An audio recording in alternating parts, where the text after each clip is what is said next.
as we come to the real grass field here, which is Sun Devil Stadium, home of the Arizona State University Sun Devils in Tempe, Arizona. It is also where the Arizona Cardinals will play, and in future times, maybe next year, whenever they can get it done, there will be a new stadium at Glendale. Here's your kickoff. Severs hitting it. Maurice Hall and Chris Gamble waiting, and it goes deep into the end zone and will come out to the 20-yard line, where the white-shirted Ohio State Buckeyes will have it. Buckeye quarterback Craig Krenzel is 14-1 as a starter, studying the heavy stuff that leads to medical school and doing it at an honors level. Big guy, 225 pounds, hard to rattle him. He just does what he needs to do to get the job done. He has successive wins over Michigan, and that alone will make him a Buckeye hero.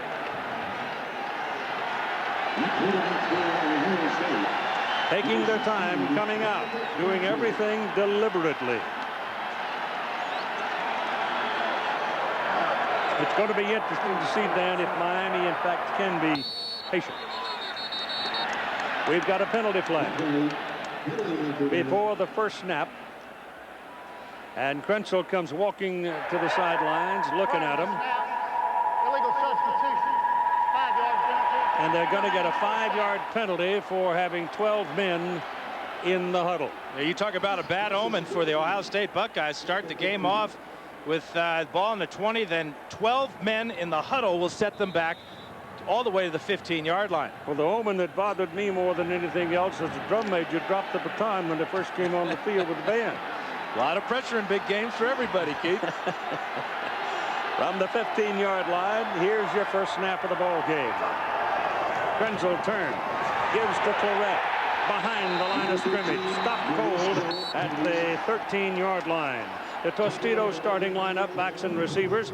Running back Maurice Claret, true freshman, ran for 1,190 yards. Split in Michael Jenkins has been a big play man all season. The offensive front. Now here you find some trees. Tackle to tackle, they go 305, 355, 310, 312, 310, all of them juniors. Rob Sims, good start ahead, and will play some ahead of Ivan Douglas, the regular tonight at offensive tackle. Claret, Maurice, a pair of them. Claret and Hall in the backfield for the Buckeyes. Krenzel looking to throw, pulls it down and takes off. He hits the 20, goes to the 24-yard line before he is brought down by Sean Taylor. The defense along the front, Miami, not as big as some, but so quick, hard to sustain your blocks on them. They don't look for a draw. The down linemen look for a body. Linebackers, Jonathan Vilma, leader of the group, 119 tackles. DJ Williams, 100. The defensive secondary has stepped up. No seniors here. One guy will catch your eye. That's that big free safety, Sean Taylor, at 6'3", 220. These people like to leave their fingerprints on you.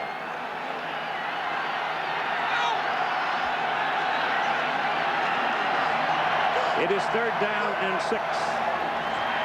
Krenzel with good protection.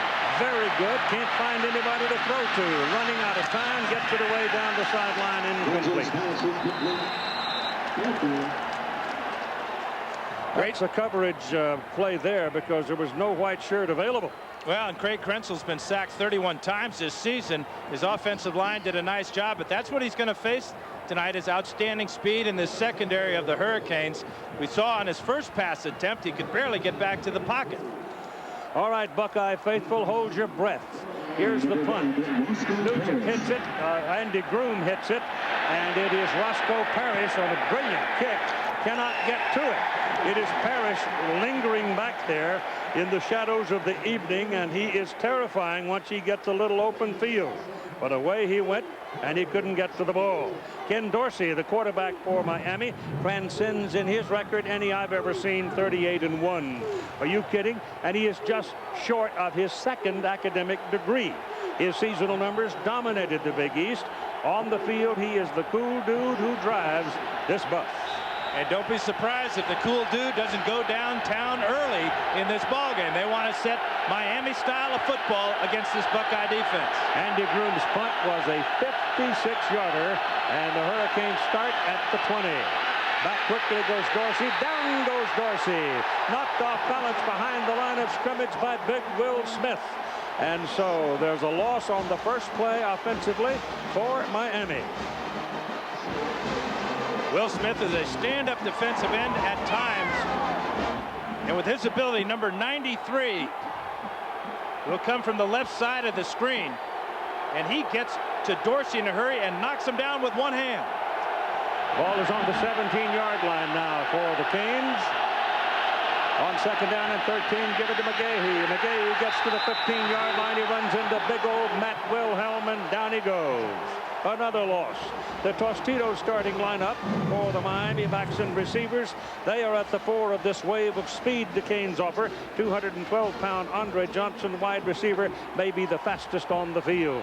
The offensive front, there are three 300s here. Right tackle Vernon Carey, the largest. He's at 340 or so, down from 375. And a Canadian, Brett Romberg, at center, anchors the line. That was only the 9th sack of the season against Ken Dorsey. Three wide receivers now for the Canes as Dorsey goes to the shotgun, and now coming back toward the line of scrimmage is Roscoe Parrish, and a whistle before the ball was snapped.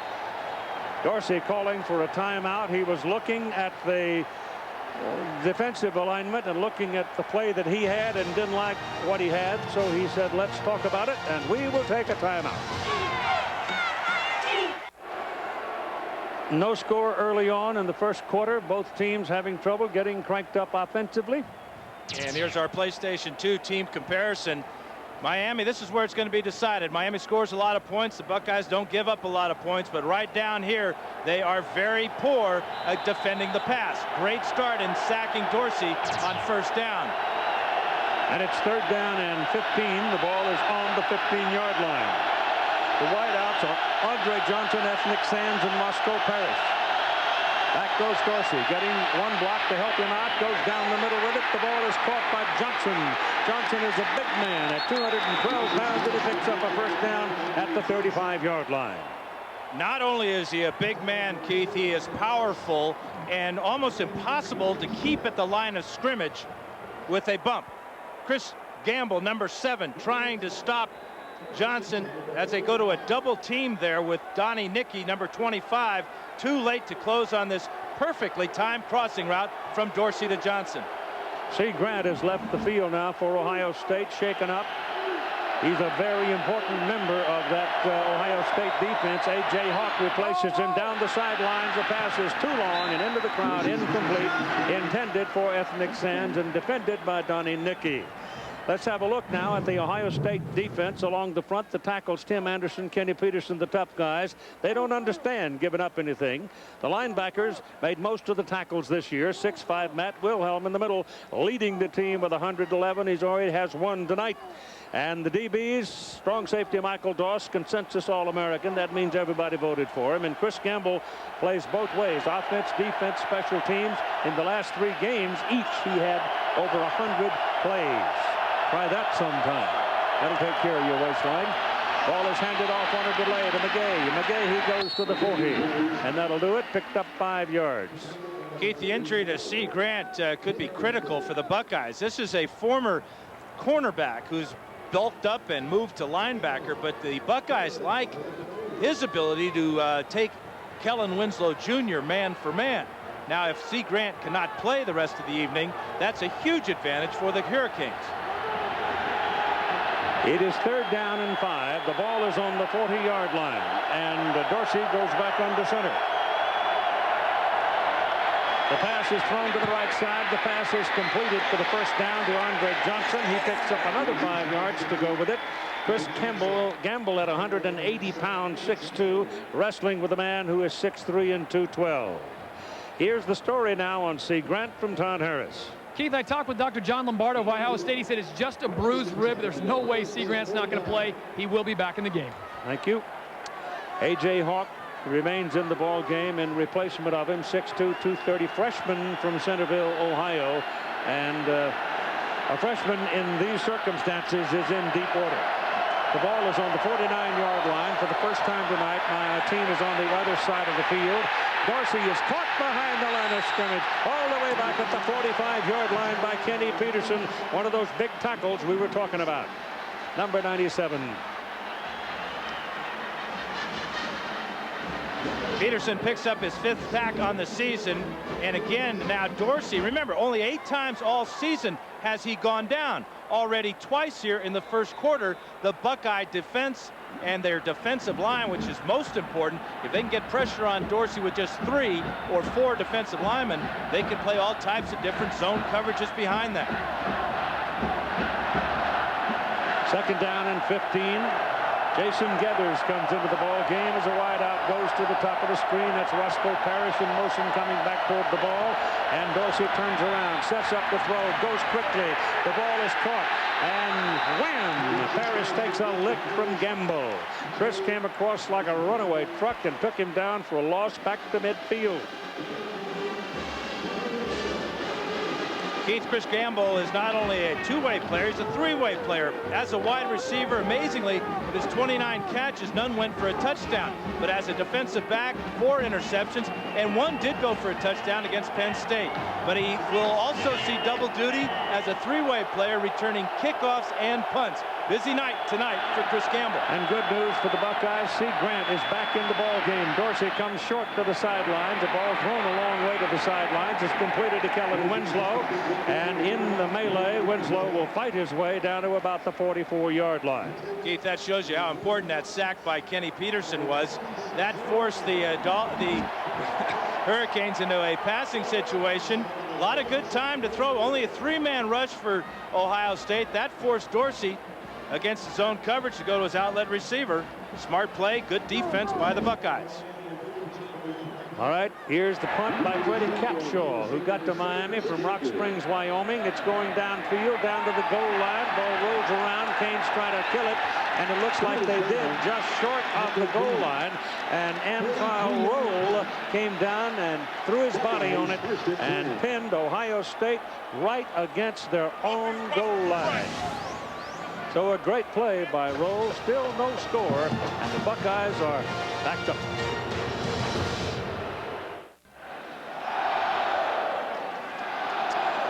The Ohio State Buckeyes possess the ball at their own 1-yard line. In fact, it's inside the 1. So if there was ever a time to be careful, I think this is it. Keith, they've got a quarterback sneak. They cannot afford, against the quickness of this Miami defensive line, to take the ball away from center.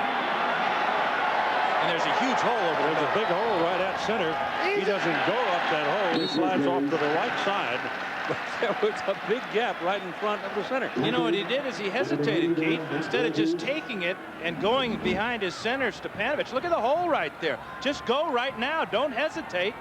But he decides to step back, get behind the triple team there, which is not a bad idea. No. But I think he could have got a couple more yards if he'd gone straight ahead. Of course, you've got to remember, folks, he's sitting up here 300 feet away from where the fight's going on. Absolutely. 4-yard line. 2nd down and 7. Claret's going to get it. Bouncing to the outside, looks for nothing and finds nothing. There just wasn't any room. The Canes shoved the door closed in a hurry. The road to the Super Bowl begins tomorrow on ABC's Wild Card Saturday. The New York Jets will go against the Indianapolis Colts. And then in prime time, the Atlanta Falcons will go against the Green Bay Packers. Our NFL Wild Card doubleheader gets underway at 4 Eastern, following the Sixers-Mavericks NBA basketball game on ABC Sports Championship Television tomorrow. Keith, this is where Craig Kensel is going to have to be very careful with the ball on this 3rd down. Watch for the tight end, Ben Hartsock. 3rd down and 3. Want to put it up. There it goes, and it is incomplete. It was intended for Claret. He's begging his case. He gets no answer. D.J. Williams defended on the play, and I don't know where there was another man available to Craig Krenzel. I didn't see one. There's D.J. right there. Strictly man-to-man coverage. And that's a good route by Claret, but a better route by a former running back, D.J. Williams of De La Salle High School in California. Yeah, that's that team up in Concord area that's always undefeated. Here's a beautiful punt coming out of the end zone by Groom, and he will kill the ball at the 48-yard line on the Miami side of the field as Roscoe Parrish makes a fair catch. There is no score.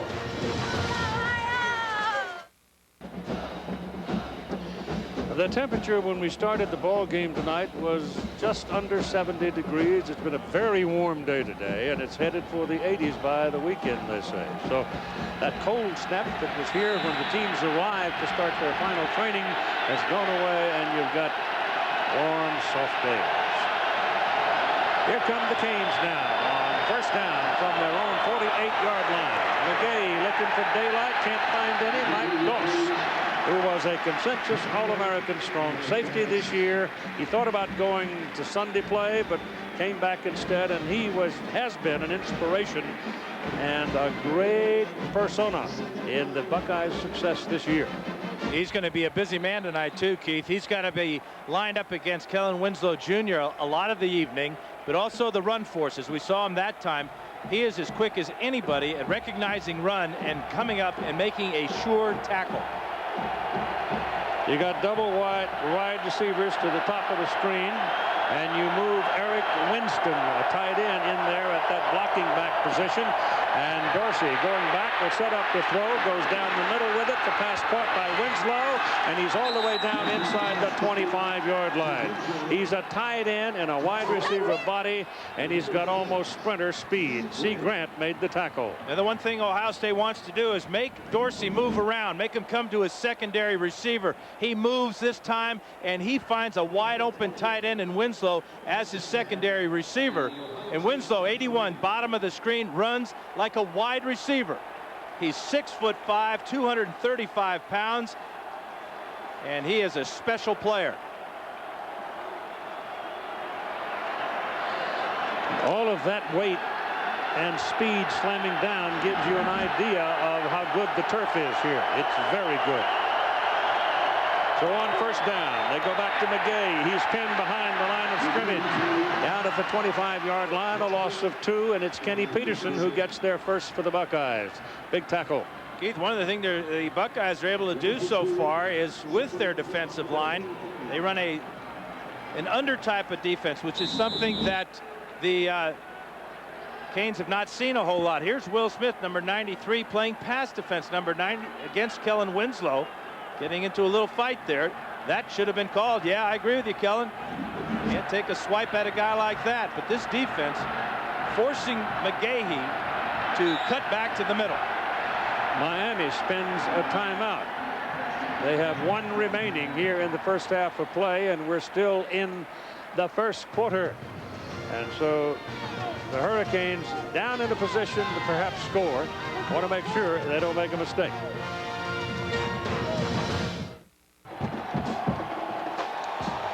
Kellen Winslow Sr. is in the crowd tonight. Old teammate of Dan Fouts, watching his son just come up with a big play at second down and 12 now for the Hurricanes back at the 25.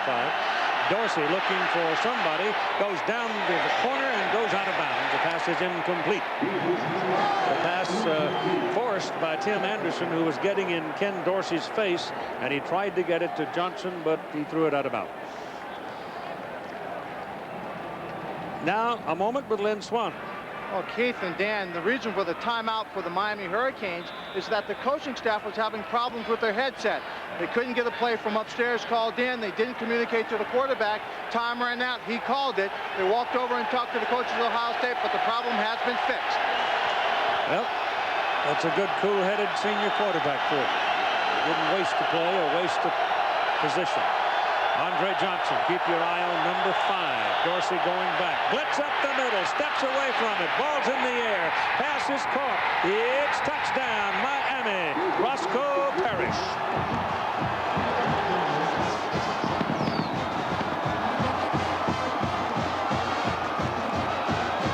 Keith, this is why Ken Dorsey has won 38 games out of 39 tries as a starter for the Canes. He manages the game well. Knew he had to use his timeouts. Been under pressure, been able to sidestep it, and that was a marvelous play. Todd Severs for the point. It's good. Once Roscoe Parrish gets you on his hip, you are not going to catch it. Unless you're a thoroughbred. Keith Dorsey, 6 out of 8 now for 94 yards. He's been knocked down a couple of times, sacked twice, but watch him move in the pocket. As he goes back, he gets pressure right up the middle, but keeps his focus down the field as Roscoe Parrish beats none other than the 3-time All-American Michael Doss. Watch the route. Just a pure speed route, Keith. Just like you said, if he gets behind you, he's gone, and that's where he is, all the way to the end zone. Donnie Nicky was the blitzer coming out of the secondary, a safety blitz for Ohio State, but he was picked off at the line of scrimmage just enough to give Dorsey that one step. Great teamwork by that offense. The back coming up to pick up the blitzing safety, and if you don't get to the quarterback when you blitz your safeties, you are going to get beat.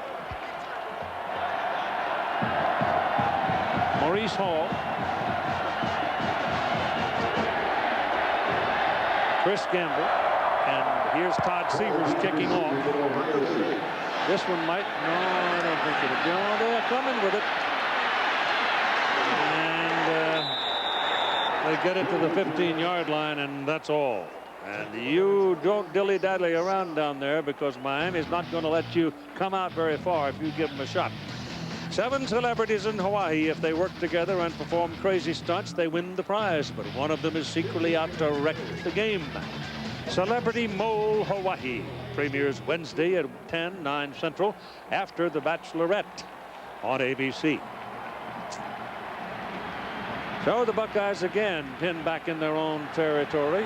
Maurice Clarett and Maurice Hall will set up in the backfield in a split back position. Clarett might move up into a slot.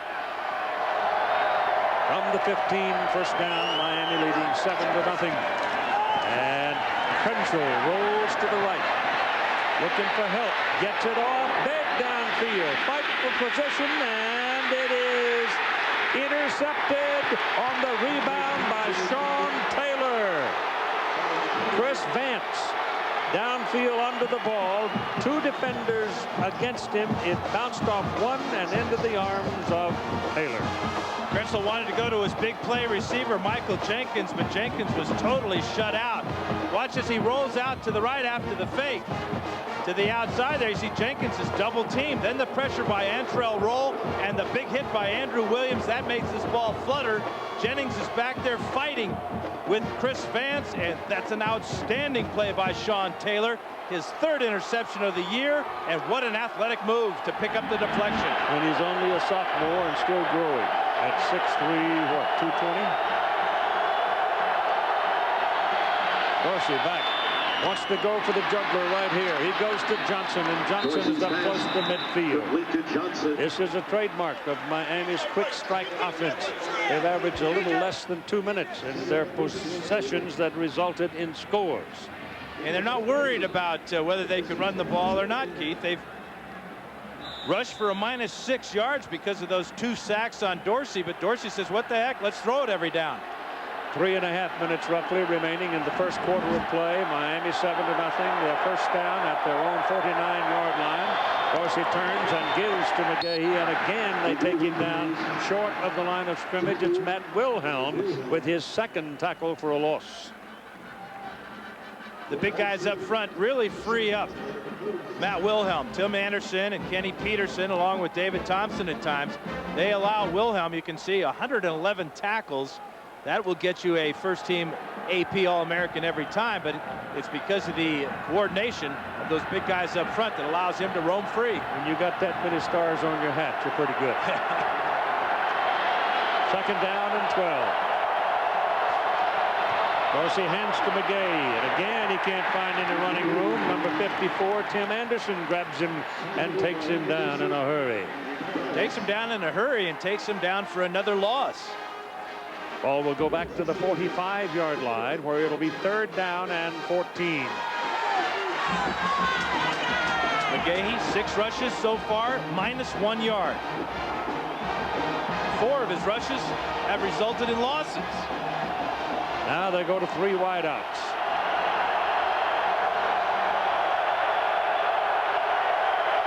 Out of the shotgun, Dorsey with time. Goes shopping and throws complete. to the 45-yard line on the Buckeye side of the field to Ethnic Sands, but that is short of the first down. Well, it would appear that Craig Krenzel's 6th interception of the year will not hurt the Buckeyes as their defense comes up with a strong effort against the run. That forced up another long passing situation. Soft zone defense for the Buckeyes and another punt for Miami. Freddie Capshaw is back to punt, and Chris Gamble is waiting for it back at the 10-yard line. And a low kick that will not be returned. It will go into the end zone. Jim Tressel, talking about his quarterback in our interviews this week, had this comment on the value of Craig Krenzel. The winners of big games have quarterbacks who, didn't make a whole bunch of mistakes. They might make some because they're going to make big plays. And I don't mean that he's just got to stand there and hold on to the ball and not make any plays, but he's got to have the right balance between being a playmaker and making sure we take good care of the ball. The other thing Craig Krenzel has to do is he's got to find a way of throwing a ball to his teammate. He hadn't had many people to throw to so far. Had one good run himself. So Krenzel hunkers down at first down on the 20-yard line. And here come the Buckeyes with the possession. And they get a false start move on the right side of the line by the tight end Ryan Hemby. Hemby is a youngster. He's just a freshman out of Cincinnati, and they think he's going to be a good one. Now, field position has been horrible for the Buckeyes tonight. They've got their footprints all over that 15-yard line, and that's where they're going to be after this 5-yard penalty. Now, there are 4 possessions here in the first quarter, and they're averaging starting on their own 14-yard line. That won't get it done. For the first time, Chris Gamble comes into the ball game as an offensive player. Gamble has been on defense solely up to now, but he will give Craig Krenzel another option as a pass receiver. He's quite good. He's on the far side, top of your screen. Krenzel goes into the shotgun, pulls it down, and takes off. Looks like single-wing football. And he'll get it out to the 20-yard line, and we spend a moment with Lynn Swan. Well, Keith, the goal for the Ohio State Buckeye team was to take Chris Gamble with 40 days off and have him focus on the defense, and that's exactly what he did. Spent most of his time in the defensive secondary because there's a higher premium on his ability to stop a top receiver like Andre Johnson than it is coming in on offense. Couple that with the fact that the defense has been on the field constantly in this ball game for Ohio State. Then he's more tired. You're not going to use him that much on offense. He's just got a handful of plays on offense they want to use him for in this ball game. Okay, Swanee, second down and 10. The ball is out at the 20, and Gamble's out of there as we get Hamby back into the game. Due to play action, Krenzel's pass is right on the hands of Michael Jenkins, and Michael Jenkins will pick up a first down for the Ohio State Buckeyes. This combination of Krenzel and Jenkins won some ball games in the late going this season for the Bucks. And Craig Krenzel shows great patience in the pocket. Jenkins is number 12 after the fake to Claret. Watch how long that Krenzel holds that ball before taking that lick and delivering a perfect ball for Jenkins. Right out in front, doesn't have to break stride. Those big hands suck it right in. And that is Ohio State's first down of the ball game, and it comes with 28 seconds to play, 26 and 25 counting in the first quarter. Chris Gamble is back in. Claret to the outside. Kane struck him down and got him right about the line of scrimmage as Roger McIntosh was over there to greet him. Well, and I'm not so sure that Claret wasn't supposed to give the ball to Gamble on the reverse. They had blockers out in front, but he decided to hang on to it and paid for it. And so we finish the first quarter of play. It's Miami 7 and the Ohio State Buckeyes nothing. We'll return after this message and a word from our ABC stations.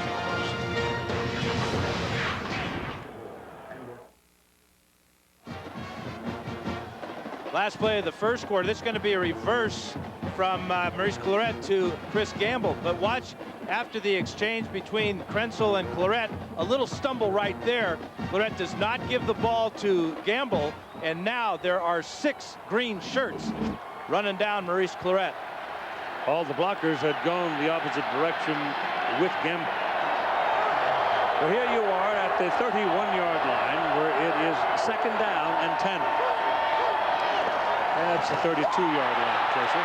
And this one goes no place as Will Fork is in there in a hurry to make a play. And the loss will be back to almost the 20. At 6'2", 350 pounds. Watch number 75 with unbelievable acceleration go straight ahead and take Maurice Clarett back. Mix up in the blocking pattern there for the Buckeyes. So 2 plays in a row now. Their execution is just terrible. They get the 25-yard line for Ohio State. Now they're looking at 3rd down and 17. So both defenses really have played quite well. Miami's offense has amounted to the forward pass. That's been the difference. And neither has Ohio State. Vance, Gamble, Jenkins with 3 wideouts for the Bucks.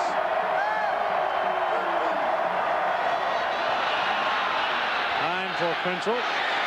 Now he pulls it down, runs, goes to the 30-yard line. He was looking at the 32 for the beginning of the old mark, but he had no chance as he was sawed off right on the 30, and he dropped his head down at the tackle, and that's dangerous. The secondary of Miami is just outstanding. Remember, they had to rebuild the entire secondary from last year, and all they did was go out and lead the nation in yards allowed passing. Back goes Roscoe Parrish to the right side. Andy Groom will punt it, and he shoots. Oh, beauty. Boy, Andy has had some year punting the football. Parrish runs back and fields it, goes all the way back to his 7-yard line. Now he's looking for help and won't get it. The Buckeyes put him on his back at the 13-yard line.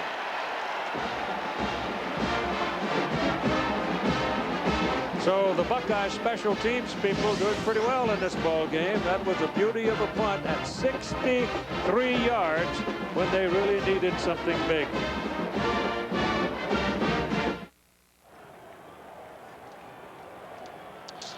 Maurice Clarett standing there, and we invite you to log on to Enhanced TV at ESPN.com now for your chance to win a trip to next year's national title game. Miami Hurricanes are backed up for the first time tonight, starting at the 13-yard line. Dorsey pumps and lets it go deep down the sidelines for Andre Johnson, and he can't get to it. There's a penalty flag thrown back up here behind him. I don't think it involved Johnson and Gamble. It might have. Yeah, Keith, it might have, because Gamble got a real good shot on Andre Johnson. It was a double move. You saw the big pump fake by Ken Dorsey. Remember, Chris Gamble is new to playing defensive back for the Buckeyes. Little out and up move here. There's the out, and now the up, and there's the grab. Holding on the defense. It's a 10-yard penalty. Automatic first down. Wasn't much of a grab, but enough to get the flag. So they move it. Holding calls different from pass interference. Swanee? Well, Coach, Keith and Coach, it's not much of a move when he reaches out and grabs a guy like that. But the cool thing about it is he slows the receiver down just a tad and regains his balance. A lot of times a good defensive back can get away with that simple move. That time he didn't, and here they are. First down up at the 23-yard line as Dorsey turns, hands to McGay, and he disappears into a crowd of folks right about the line of scrimmage. And again, Tim Anderson is the anchor man of the scrum. But Swanee, one of the things about Gamble, because of his inexperience, he is such a great athlete.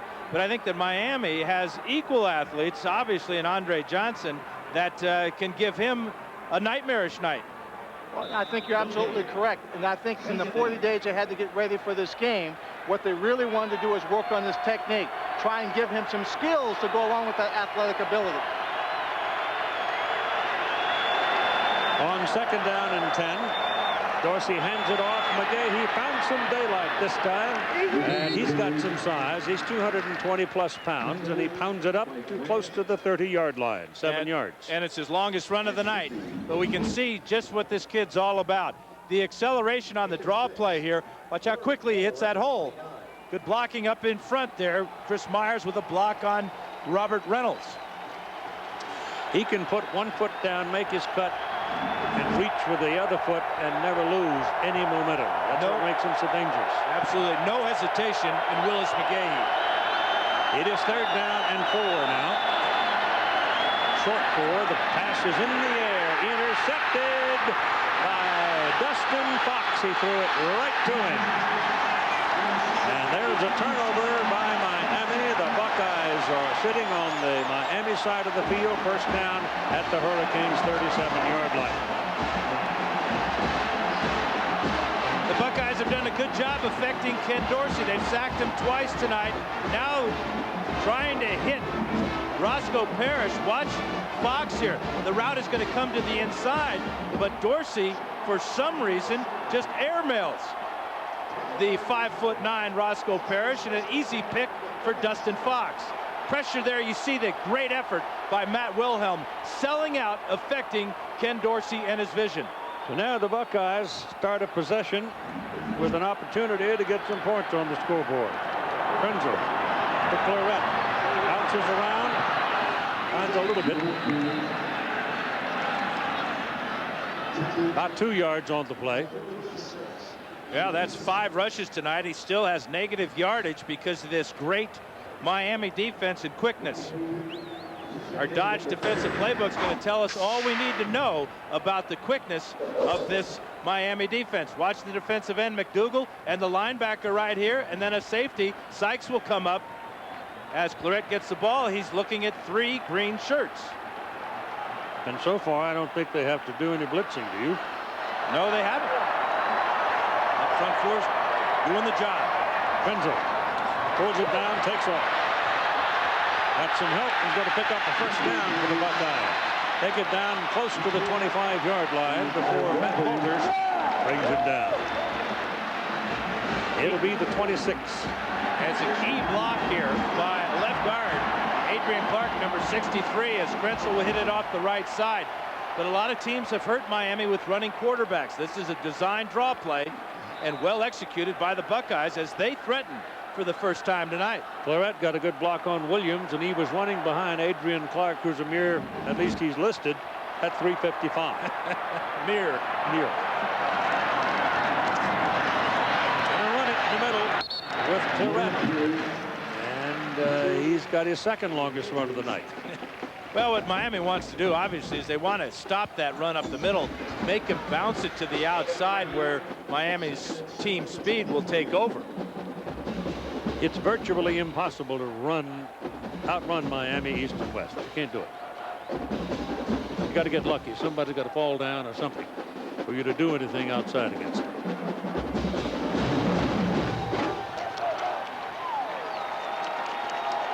Second down and 7.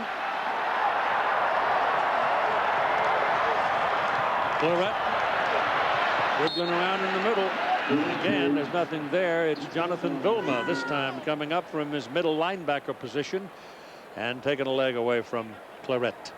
Vilma is very similar to Matt Wilhelm in the fact that he doesn't get blocked a lot. He's a very good athlete, moves around very well, explosive tackler, and he just mirrored Maurice Claret that time. Claret would move one way, Vilma would move with him.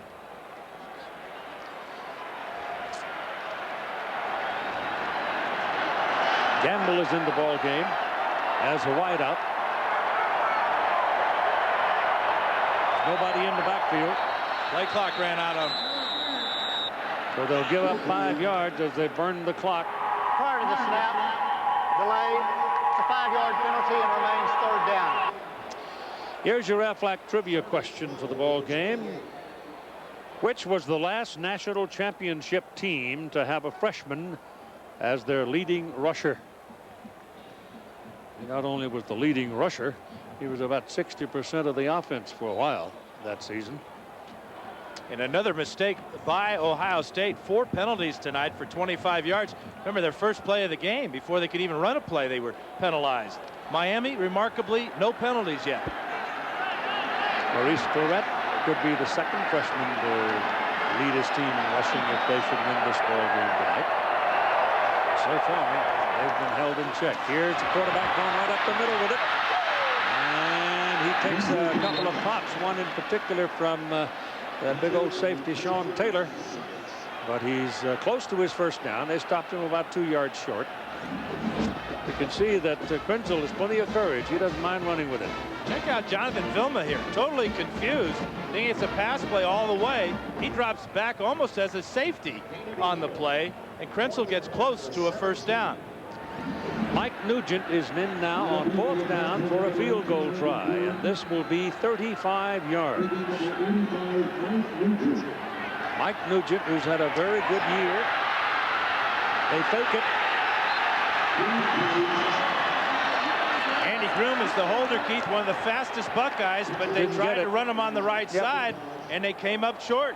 Miami was sitting there, and they didn't knock anybody off the line of scrimmage on there, and Groom had no chance as they run the fake off the field goal try. Special teams coach Luke Fickle told me that they wanted to see if they could run a fake on a field goal try. Then Andy Groom, one of the fastest Buckeyes, but that time Miami, again, a little bit faster. But midway through the second quarter of play, the Buckeyes are hanging around. They only trail by 7.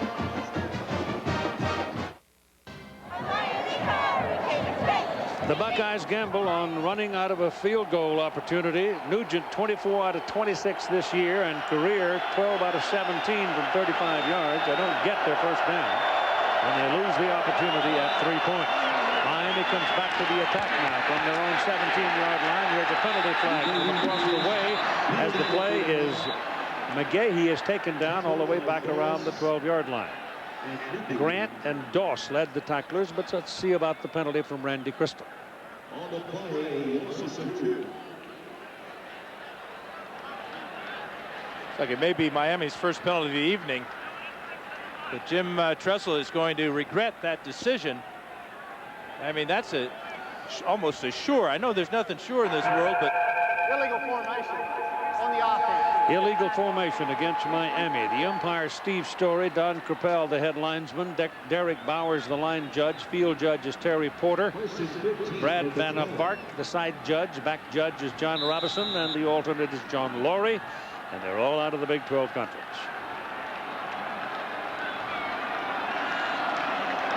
Ball is on the 12-yard line where it is first down and 15.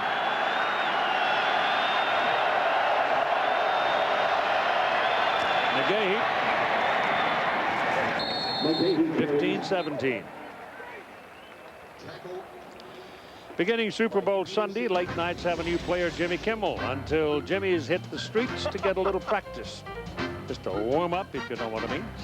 Jimmy Kimmel live, late night, starting Super Bowl Sunday on ABC. interesting watching Willis McGahee on that last run, having both hands covering up that ball. Make it the 16, where it is second down 11 with 7 minutes to go in the first half. 7-0, Miami leading.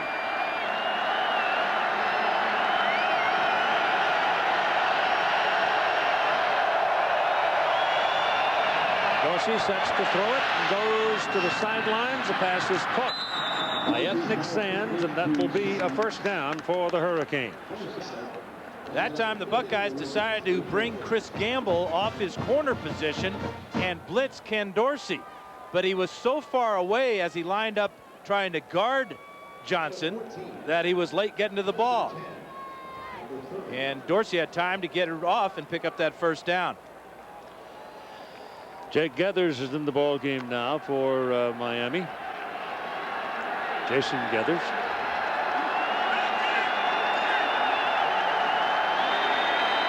Ball just short of the 30. Back goes Dorsey. Looking, throws, and it is caught down the middle, and it is good to about the 34-yard line to Jason Geathers. Now let's spend a moment with John Saunders and Terry Bowden. We'll keep coming up on the Pontiac Performance halftime show. We're going to hear from two of the most famous alums of both these schools, Ohio State and Miami. We'll look ahead to Wild Card Saturday, and Terry's going to break down the first half. Sure is. The key to this game was Ohio State be able to run. They haven't run at all, but thank goodness Ohio State's defense, they're keeping them in the football game. It's all coming up on the Pontiac Performance halftime show a little bit later on. Keith, back to you. Thank you, John. 34-yard line, where it is second down and 6 now for Miami. And Roscoe Parrish is the man who scored the touchdown for them on a pass reception from Ken Dorsey. Dorsey loops it downfield, way downfield and beyond anybody's reach. Andre Johnson was on the dead run. Chris Gamble was running with him. And the way things are going, Chris is going to have a lot of plays and be a tired fellow when this game is over. Well, it's like Lynn Swan said. You can see 24 plays on defense to just 5. His #1 priority is to stay with Andre Johnson as he did on that play. But special teams will wear and tear on you as well, and he plays special teams. They say he doesn't get tired. I guess he doesn't. He had 128 plays in the overtime win against Illinois. Wow. Yeah, that's unheard of. 3rd and 6. Pass hummed, intercepted. Buckeyes have it. That's Mike Doss. 30, 25, inside the 20 before he's pulled out of bounds by Willis McGay. Dorsey threw it hard, and it ricocheted to Doss. His 8th career interception, 3-time All-American, just playing the ball. Watch him right here. Dorsey's going to throw this ball too hard. He really fires it off the hands of Andre Johnson, who should have caught the ball, but it was really humming. And maybe Matt Wilhelm got just a fingernail on that ball to disrupt the concentration of Andre Johnson. No disrupting this man's concentration, though. The leader of this Buckeye defense has set up his offense in great shape. Lydell Ross is in there as the single back now, a sophomore from Tampa, Florida, 210-pounder and the fastest of all the Ohio State tailbacks. And he's got the ball. And he finds some room. A little slip and slide, left and then right, and he's down inside the 15. At the 13. Running back coach Tim Spencer, a former teammate of mine in San Diego, where he was one of the most reliable guys we had, as they told me today that they got to get Lydell Ross in the game more. The Buckeyes will use 2 running backs, as we've seen, Claret and Ross, and they'll alternate Hall as well. But as you said, Keith, Ross has got great speed. He showed it on that little run. They're inside the 13. They'll mark it 12 officially. 2nd down and 5. Krenzel gives it back to Ross again, and there's no place to go this time. William Joseph leads the defensive surge and makes the tackle right about the line of scrimmage. Earlier we asked you the Aflac trivia question, which was the last championship team to have a freshman as their leading rusher? The answer is the Georgia Bulldogs. 1980, Herschel Walker led the team to the national title with 1,616 yards rushing, and that play is from the Sugar Bowl. Back in 1946, Emil Sitko, as a freshman, ran for 346 yards at Notre Dame, but the effort of Walker was something special, really special. 3rd down and 5. Pass is thrown, pass is caught. It'll be a 1st and goal to go for the Buckeyes. Chris Vance made the catch right in front of Glenn Sharp. Good pass by Krenzel. Pete, it was a great adjustment by Chris Vance. That ball was thrown, it begged to differ with you, way behind Vance, and Vance saw the ball. Here he is. Watch him stop and have to reach way back for it. He comes to a complete stop. If the ball's out in front, perhaps Vance gets by Sharp and into the end zone. As it is, 1st and goal. You're right. He wasn't that good. Ben Hartsock is in the ball game now as a tight end for Ohio State, and the ball lofted to the corner. No, out of bounds. Michael Jenkins got it, but he didn't get a foot down as he was dueling with Sean Taylor. It'll be 2nd down and goal. That's a great battle, because Sean Taylor is normally a safety, but at 6'3", 220, he's going to go out and guard Michael Jenkins at 6'5". See how close he came. Right foot out of bounds. Great call. No question. Not even a question for Jim Tressel. He's begging for a call there. At center, you've got to change. Nick Mangold has come in at center. That's a tough place to make a substitution at center. Miami's looked like they were offside. Yeah, I think Vince Wolford, seeing that freshman center in there, thought he'd try to get a jump on him, but he was jumping all the way through the neutral zone and offsides. Mangold, a freshman out of Kettering, in relief of Stepanovic. But Stepanovic had moved over to tackle behind Shane Olivier. And now what do we got here? Do we have offside? Offside. Yep.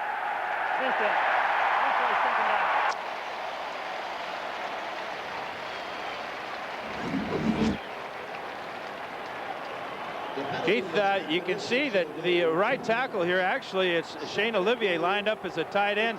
He flinched a little bit, but Woolfolk was so far offsides that it may have blocked the view of the officials seeing Olivier jump. Olivier at 310 going out to a tight end spot. That's what they call their jumbo package. It's a freight car. Second down and goal at the 2-yard line. Mangold is still in there at the center spot. Krenzel gives it to Ross. Ross picking his way in that melee, and they roll forward into...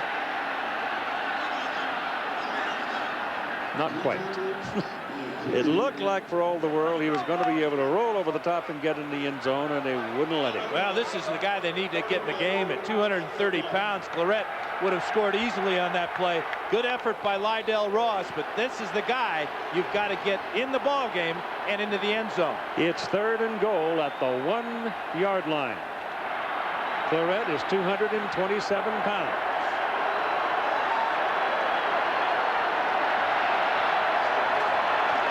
Quarterback sneak.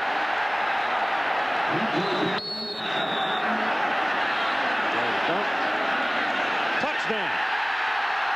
No, I don't think so, Keith. That's a one-arm signal by the official. This guy on this side put that 2 means up. 4th down. Now he's taking it down.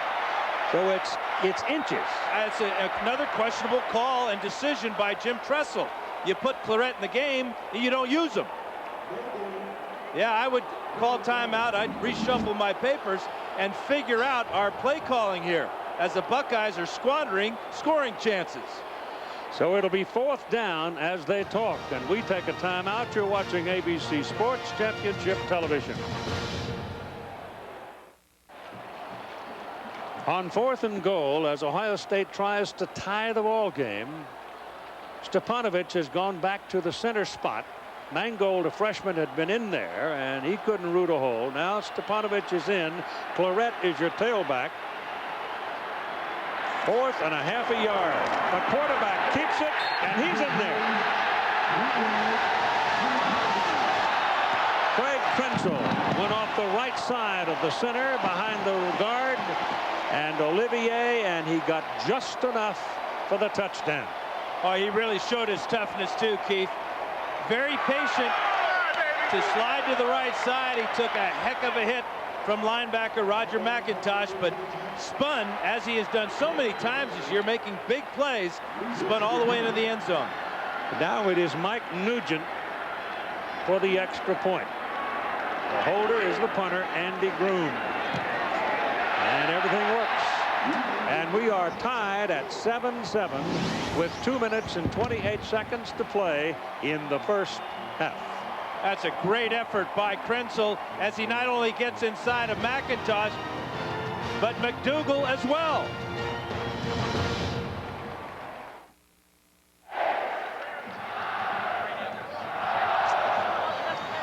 Well, the Buckeyes, cashing in on the turnover, have put themselves on the scoreboard. 7-7 tie with 2 minutes and 28 seconds to play. If they had gone ahead and kicked that field goal, they'd be leading 10-7. Yeah, they would, Keith.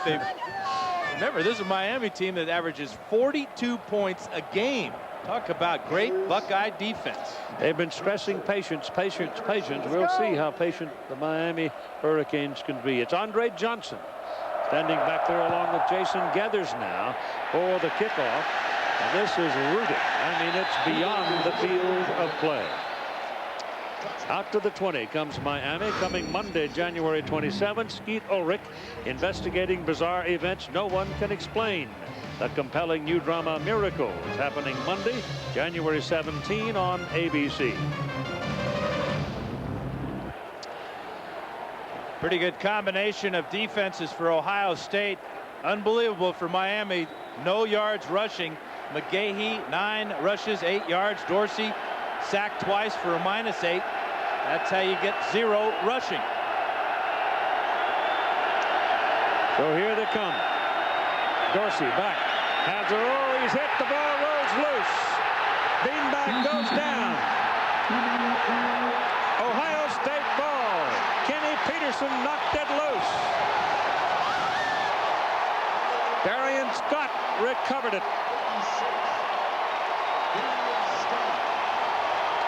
Second sack of the night for Kenny Peterson. Here he is right here. Watch his speed as he gets around the offensive line. Sherko Haji Razuli gets beat there by Peterson, and Dorsey does not sense the backside pressure. Ball was out. The arm was going forward, but he went without the ball. That's why it was a fumble. The minute you saw the beanbag go down, that confirmed fumble. Lydell Ross is the running back, the deep back for Ohio State. Krenzel hands it to him, and he's running in the middle for about 4 yards. The snap of the ball was from the 14-yard line. DJ Williams made the tackle. A couple of things that defensive coordinator Mark D'Antonio told me they have to do. They have to defend the middle of the field. Now Ohio State on offense with Ross getting absolutely nothing there, but this defense of Ohio State affecting the quarterback. A couple of interceptions, now a fumble, a +2 turnover ratio for Ohio State, and that's right on track for the Buckeyes. Second down and 8 from the 12-yard line. Across comes number 94, William Joseph. Let's see if a Buckeye move. Craig Krenzel didn't think so. After going the first quarter without a penalty. He's right. Probably hard count, maybe even a little head bob, and hard count. Yeah, a hard count without the head bob. That's not easy to do. But he used his voice perfectly and pulled off sides William Joseph easily. Second down and 3 now as the ball goes to the 7, and Maurice Clarett is the tailback or the single back. He's got it. He's got a touchdown. Alex Stepanovich, the center, made it happen.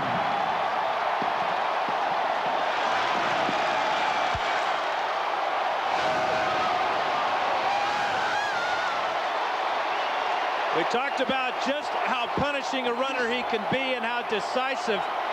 Now this game is being taken over by Ohio State at the end of this first half. A great run by Clarett to get into the end zone with ease. Nugent will kick out of Groom's hole for the extra point.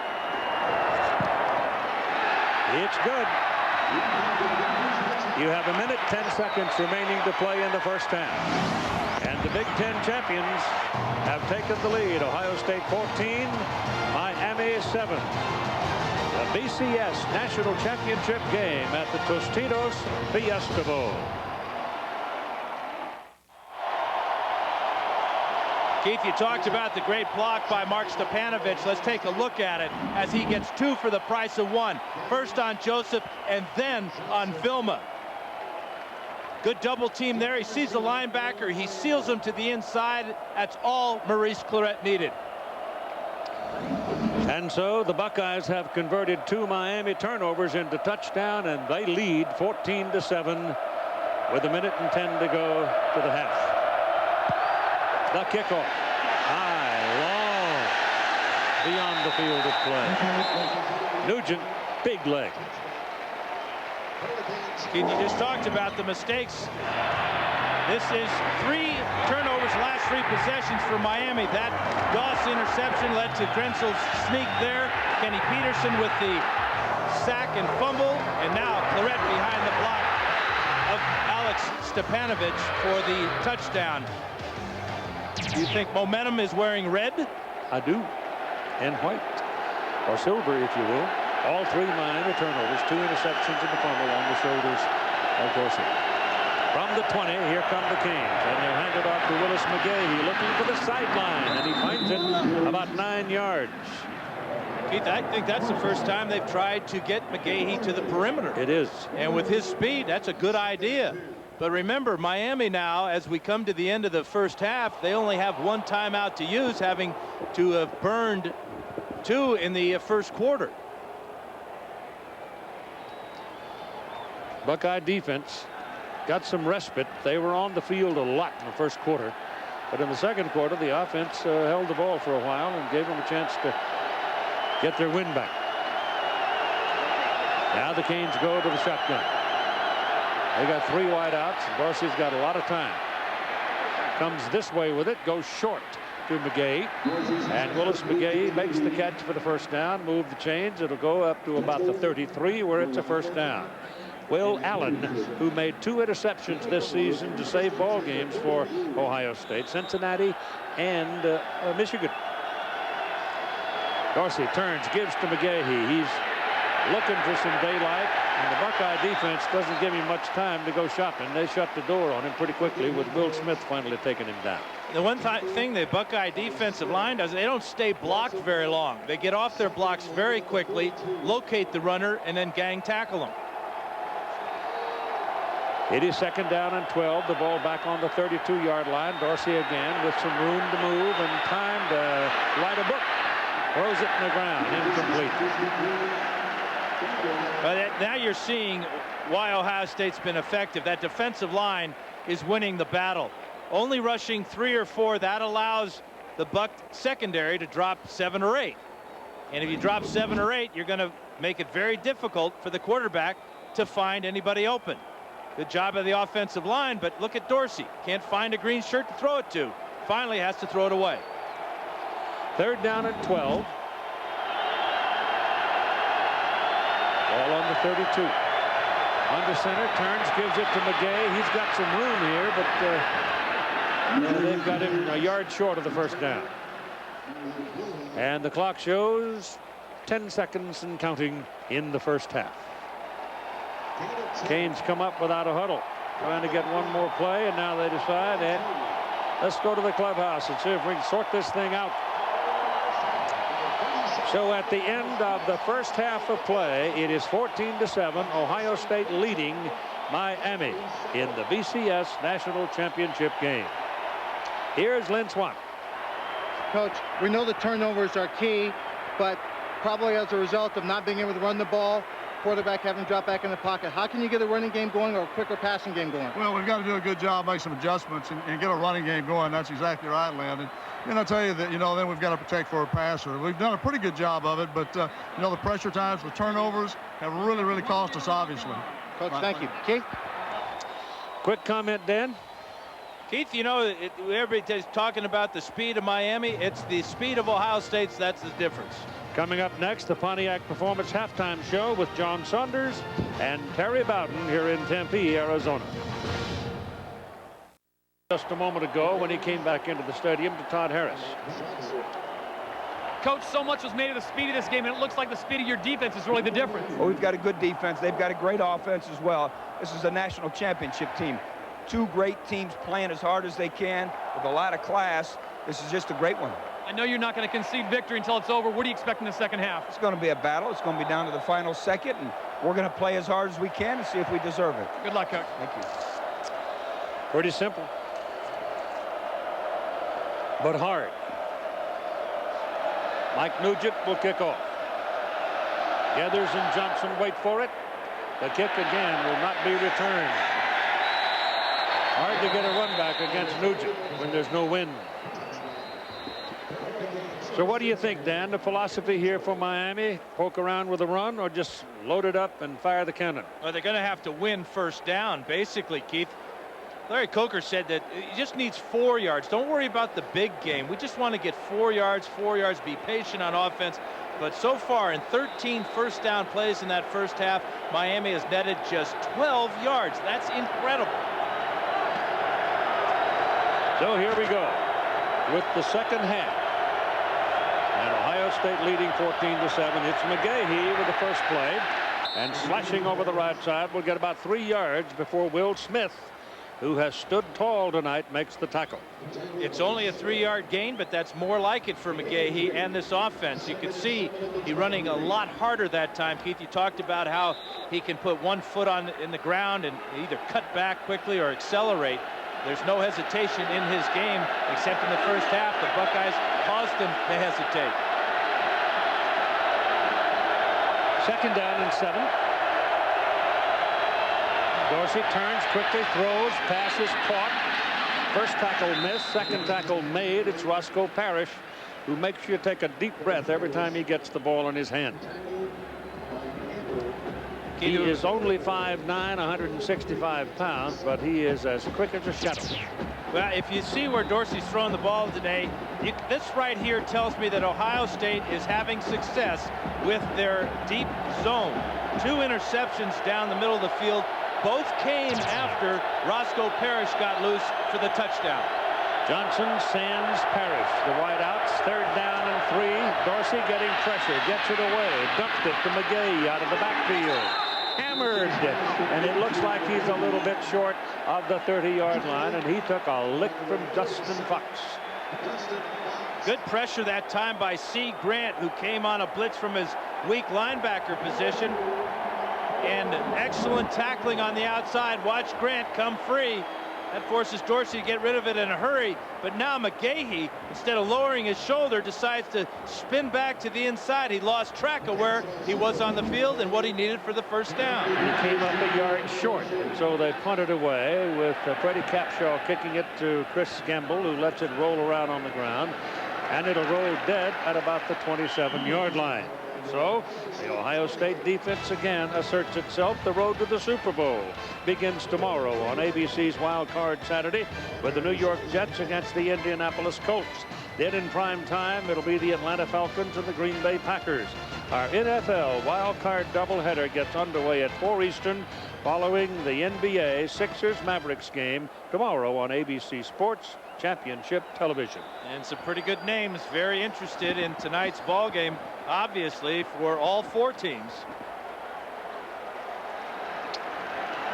Ivan Douglas is in there at the tackle spot now, left side for the Buckeyes as they have their first possession of the second half. Craig Krenzel gives it to Maurice Clarett. He spins out of 1 tackle and will get a couple of yards, moving from the 27-yard line to the 30. And finally, it is Sean Taylor that takes him down. In the first half, it was Craig Krenzel doing it with his legs. 11 yards on this quarterback draw, and they ran quite a few quarterback draws. In fact, 45 yards on 8 carries makes Krenzel the leading rusher in this ball game. When you're talking about McGahee and Clarett, the quarterback finishes this off with a touchdown. That one tied the score at 7-all. Make it a 3-yard pickup for Clarett, close to 4, as the ball is finally put down just short of the 32-yard line. Got it again, going to the outside, broke the tackle, gets the first down, gets up across the 40-yard line, and he stepped on the chalk at the 42. He ran out of the tackle of Maurice Sykes.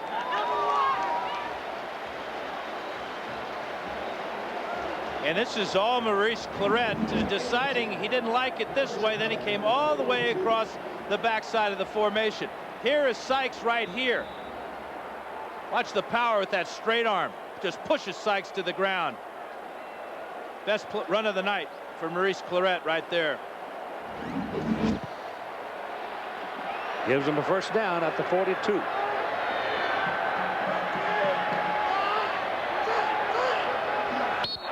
Movement on the left side of the line, Ohio State. Looked like Adrian Clark might have lost his concentration for a moment. He certainly lost his balance, but he's balancing a lot, isn't he? Ball start on the offense. It'll be a 5-yard first down. You get that 355 pounds moving, it's hard to stop it. It's a lot of weight on one hand, too. He's down in his stance. The loss of 5 takes it back to the 37-yard line, where it'll be first down and 15. We are in the 3rd quarter of play. Ohio State leading 14-7 over Miami. Krenzel gives it to Clarett, and Vilma is right there. Jonathan Vilma, who had slipped to the outside and slanted back in, and he got him.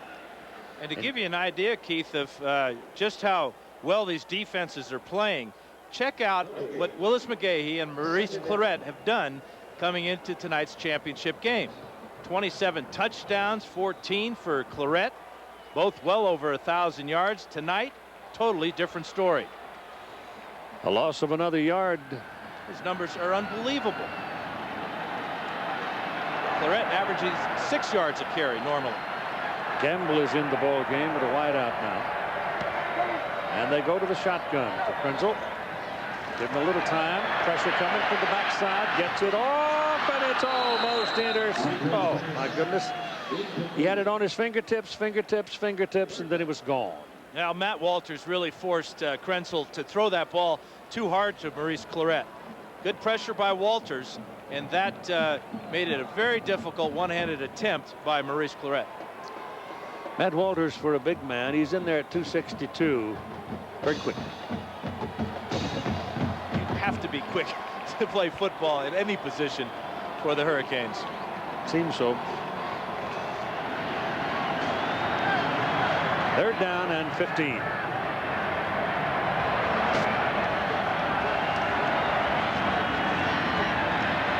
Krenzel deep down the sidelines. Gamble.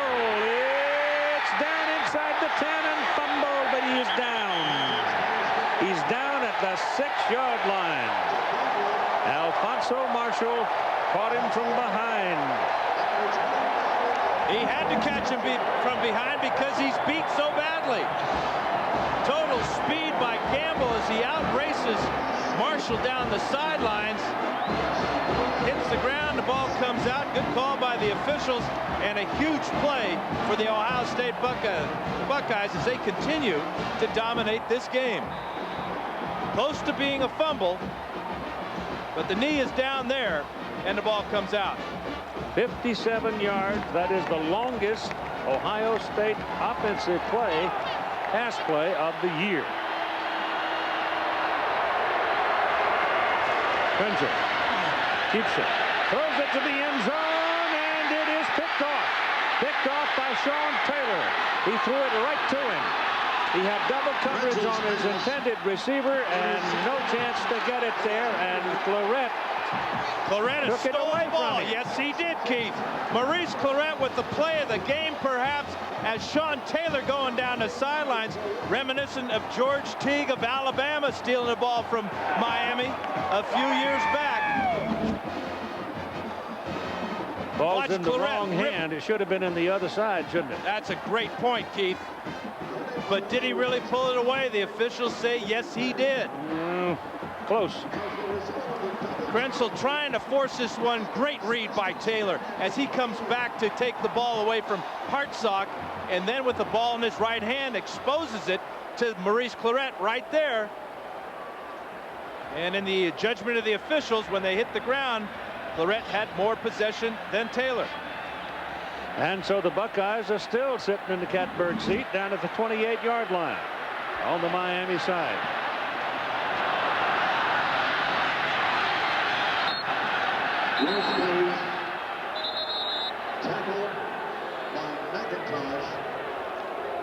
Dan was talking about that Sugar Bowl game a moment ago. This is what it looked like as Gene Stallings took the Crimson Tide in against Miami. Dennis Erickson, Miami had won 29 games in a row. This play was headed for the end zone, but watch George Teague come from behind, steal the ball, turn it, and go back the other way. And Alabama went on to win the ball game 34-13 for their 12th national championship. And who said number 13 is an unlucky number? Perhaps the Miami Hurricanes have got their pocket picked twice. Lydell Ross is the single back now as Krenzel drops and throws and delivers it out here, and he took his eye off the ball and dropped it. It's an incomplete forward pass. Now here's Todd Harris. Well, Keith and Dan, 13s are lucky this year for the Buckeyes. They are not suffering from tridiscodophobia, the fear of 13s. They were 13-0. Coach Tressel's now 13-3. The Buckeyes were ranked 13th in the preseason AP polls. They've got 13 seniors that are leading the team. They just tabbed their 13th president. Unfortunately, and this doesn't even apply anymore, they were 13-point underdogs, and they put 13 teams on the All-Big East team, Miami did. And if you add up Ken Dorsey and Willis McGahee's number, you get 13. That's a bit of a stretch, but right now the Buckeyes will take it. Right now they're looking at 3rd down and 12. And there's not much there for that one, as Krenzel rolling around trying to get loose and run to the left side where he saw a lot of green grass, but he couldn't get to it. But And that so draw play, Keith, excuse me, does put Nugent in a better position, better angle for this field goal. So a conservative call, but a smart call, getting the ball inside the hash marks. it's a good sized kick, though. It's going to be 44 yards. Broom holds. Nugent's got a big leg. He's kicked every one of the kickoffs into the end zone. Puts the foot under it, 20 a leg on it, and it's good. And the Buckeye lead goes to 17-7.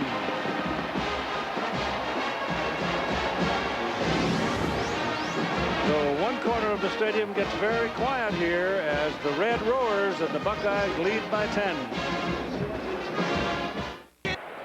And you're watching ABC Sports Championship Television.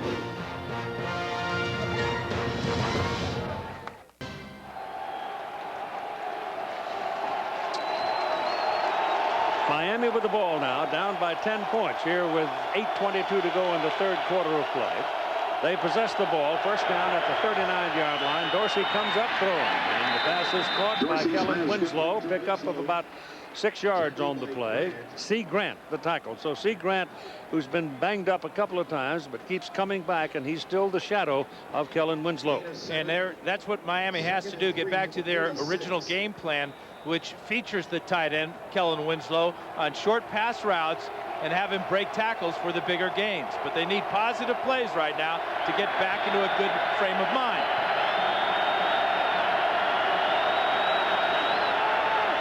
Handed off to McGay, and he's got a yard or two.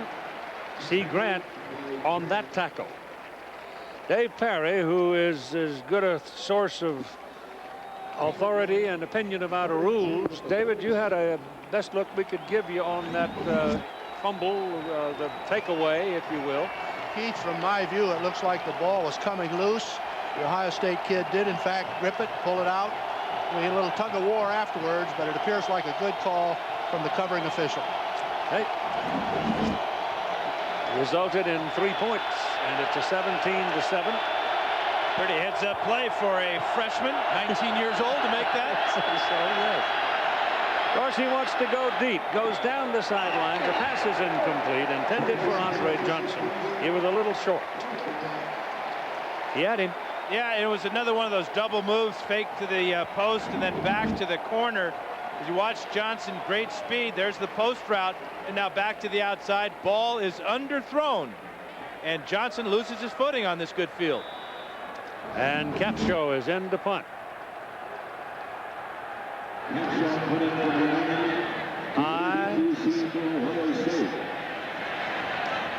At the 10, ball squirted loose for a moment. What do we have? I think they have a halo violation, but I'm not sure this is a good call. It appeared that the Hurricanes gave Gamble plenty of room to make that catch.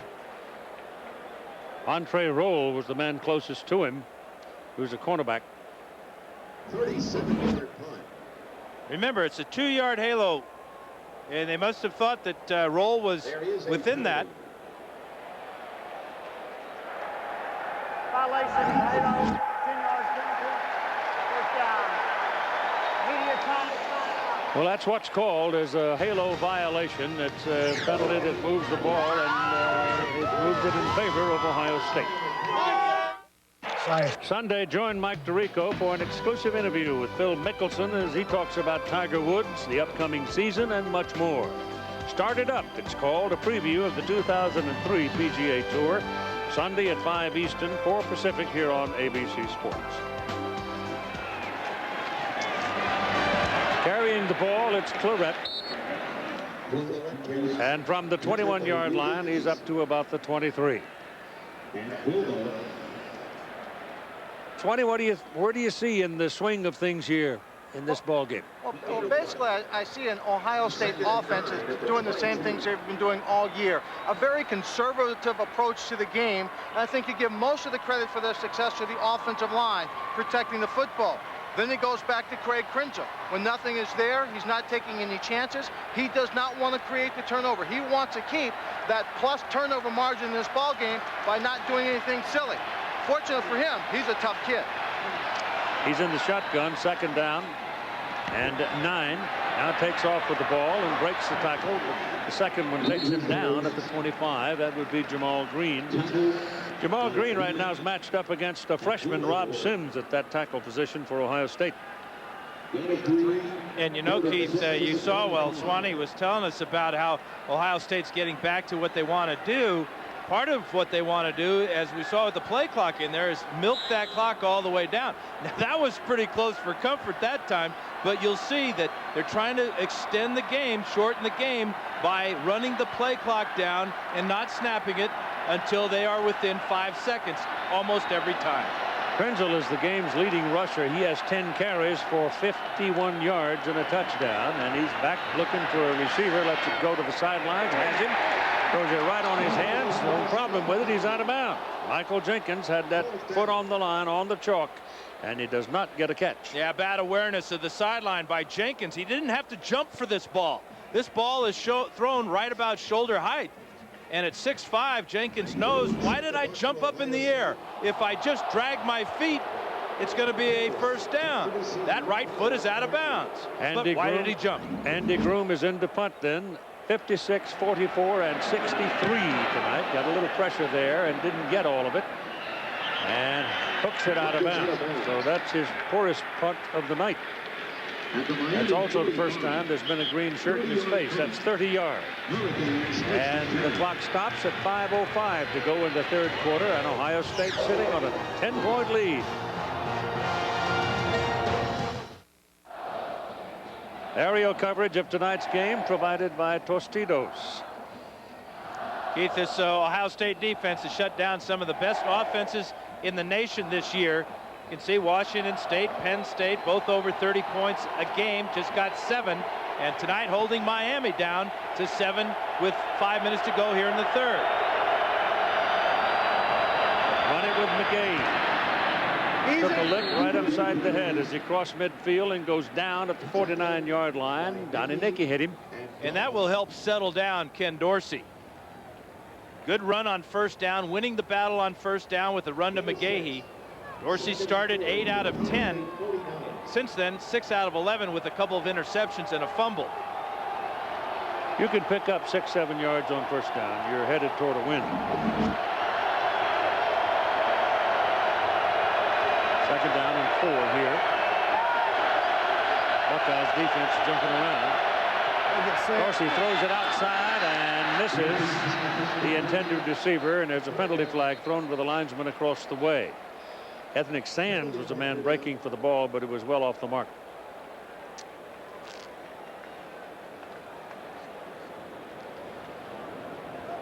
That blitz by Ohio State really threw the timing off of not only that pass play, but before the ball was even snapped. It's against Miami. Illegal shift on the offense. It's a 5-yard penalty. Replay second down. So a well-timed blitz by Mark D'Antonio, defensive coordinator for the Buckeyes. Watch Doss come up. That forces Dorsey to change the play. Now Quatrine Hill is not set, nor is McGahee. The ball is snapped. Illegal.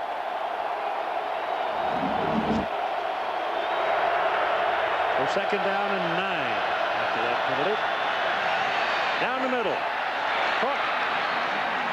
Winslow.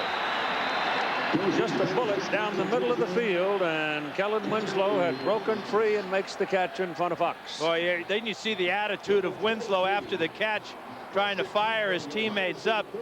Got a lot of that from his daddy, Kellen Sr. Watch 81. Right down the middle of the field. Again, the zone is there. Great adjustment by Winslow to make that catch. And Dan, you also have to love the fact that Winslow got up and got his body in front of a ball. You know, a lot of receivers always want to catch it with their hands. But you and I know, when you throw it into a crowd like that, if you get the body between the ball, you protect it and make the catch.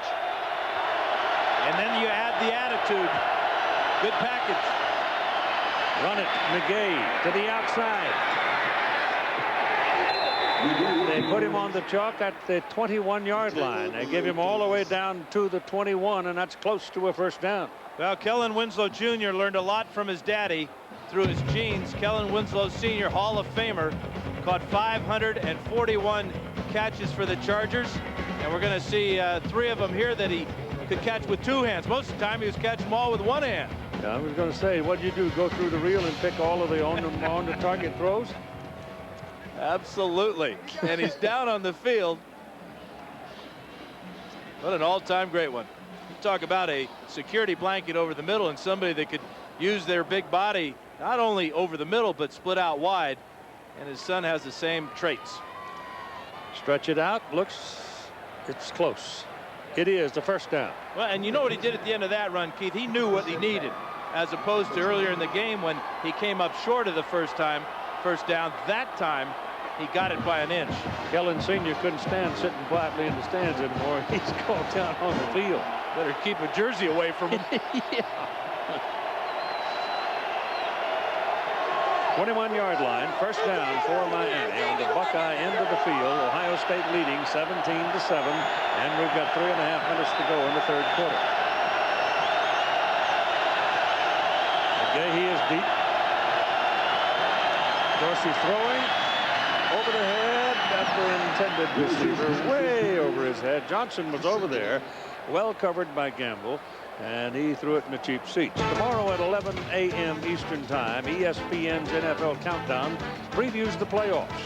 And on Sunday, prepare for the all-days NFL wildcard games, including an interview with Bill Parcells and Jerry Jones of the Dallas Cowboys.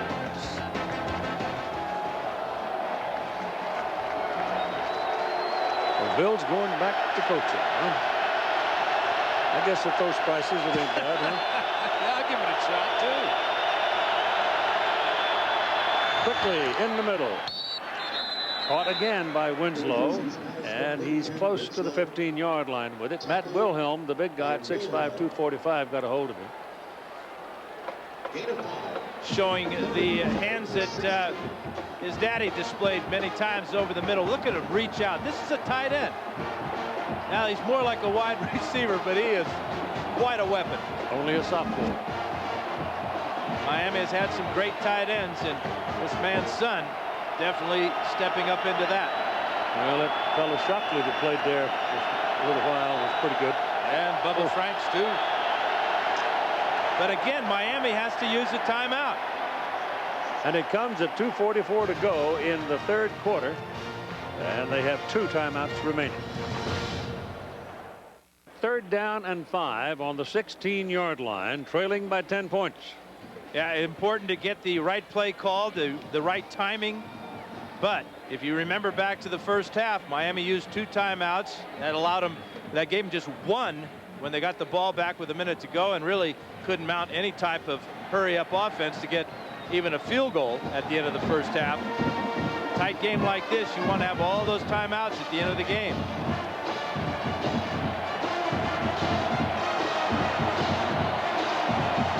Third and 5. Right in front of the goalpost on the 16-yard line. Johnson and Parrish. Consider Winslow a very big possibility here. They throw it underneath. It goes to Winslow, and he's going to have the first down as he gets past the 10-yard line and gets stopped at the 9 by C. Grant. We've seen his attitude. We've seen his hands. This was just pure speed as Winslow ran away from C. Grant. Came off the line of scrimmage. And it has Grant in his hip pocket. Good throw by Dorsey. First and goal at the 9 now for Miami.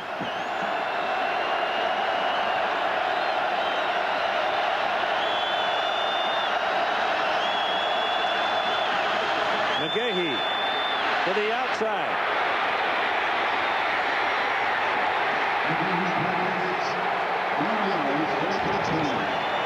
looking to see if he hit the chalk, and he didn't. So he just simply outran him into the corner. So close to getting to the sidelines and going out of bounds, but carrying that 220 pounds with almost the speed of light, it seems, the time he gets in there. Well, he hits off the left side, doesn't like it there, and there is your speed of light all the way to the end zone, and it's not even close for Ohio State stopping him. And the kick is good by Todd Severs, and it is now a 3-point lead for the Ohio State Buckeyes as Miami comes back to score the touchdown.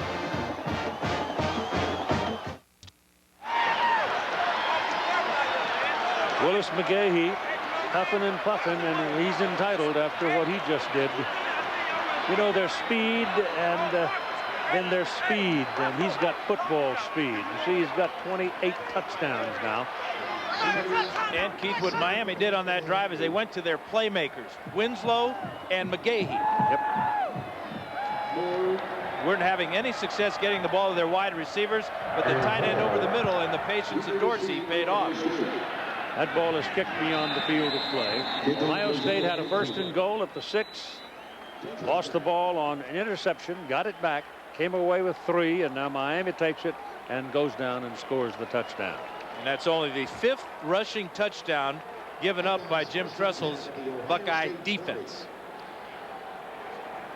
And that stat was good enough to lead the nation.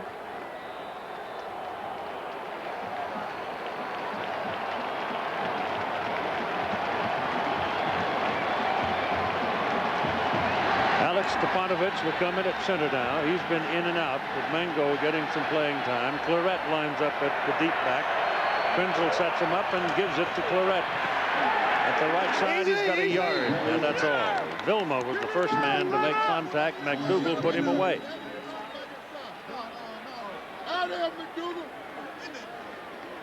Well, they don't even give him a yard. They put the tail end of the ball almost touching the 20-yard line. The linebackers, Vilma, Harris. Got to wonder about this Buckeye defense, just how tired they are. Gamble is in on offense on this play. We got 4 wideouts for the Buckeyes. Here's Claret all the way down at the bottom of the screen. Shotgun for Krenzel, pulls it down, takes off. Seemingly had more room on the left side, chose to go right, and he's cut down rather quickly. And they're looking at 3rd and 6. And what they're doing is they're forcing Miami to unload the box. You always hear about loading up the box with 8 and 9 men, but when you spread out the defense with your offensive personnel, putting Claret out wide, that forced Miami to adjust and only had 6 men in the box. That's why the draw play was called. 3rd and 6. The outcome of this ball game might be in the making right about here. A lot of things can go with a moment like this, and Ohio State, perhaps realizing it, has called a timeout. So they have 2 remaining, and the time remaining in the 3rd quarter is only 40 seconds. And again, a team that realizes that it's a 3rd down play. Important to get the right play called with the right tempo. Aerial coverage of tonight's game provided by Tostitos, Hank Small, the pilot, Greg Johnson, the cameraman. Beautiful day and beautiful evening in Tempe, Arizona. And a beautiful game. Oh, yeah, that's a good one. That's a trifecta there.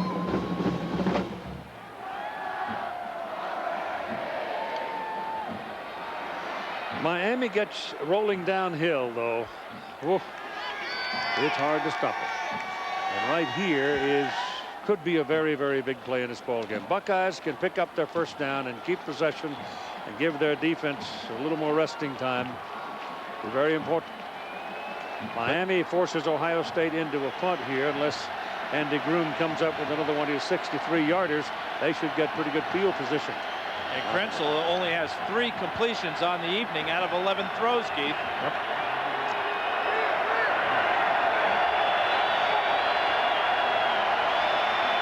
That's Gamble in motion. Pressure coming. Krenzel breaks the way. Press is coming, chasing him down, and he's going to keep the ball and be taken down by Andrew Williams, and that will bring up the punt. Again, it's immediate pressure by Jerome McDougal, 95. That forces Krenzel out of the pocket, and now it's the speed. There is Andrew Williams, 99, and D.J. Williams coming up along with Sykes.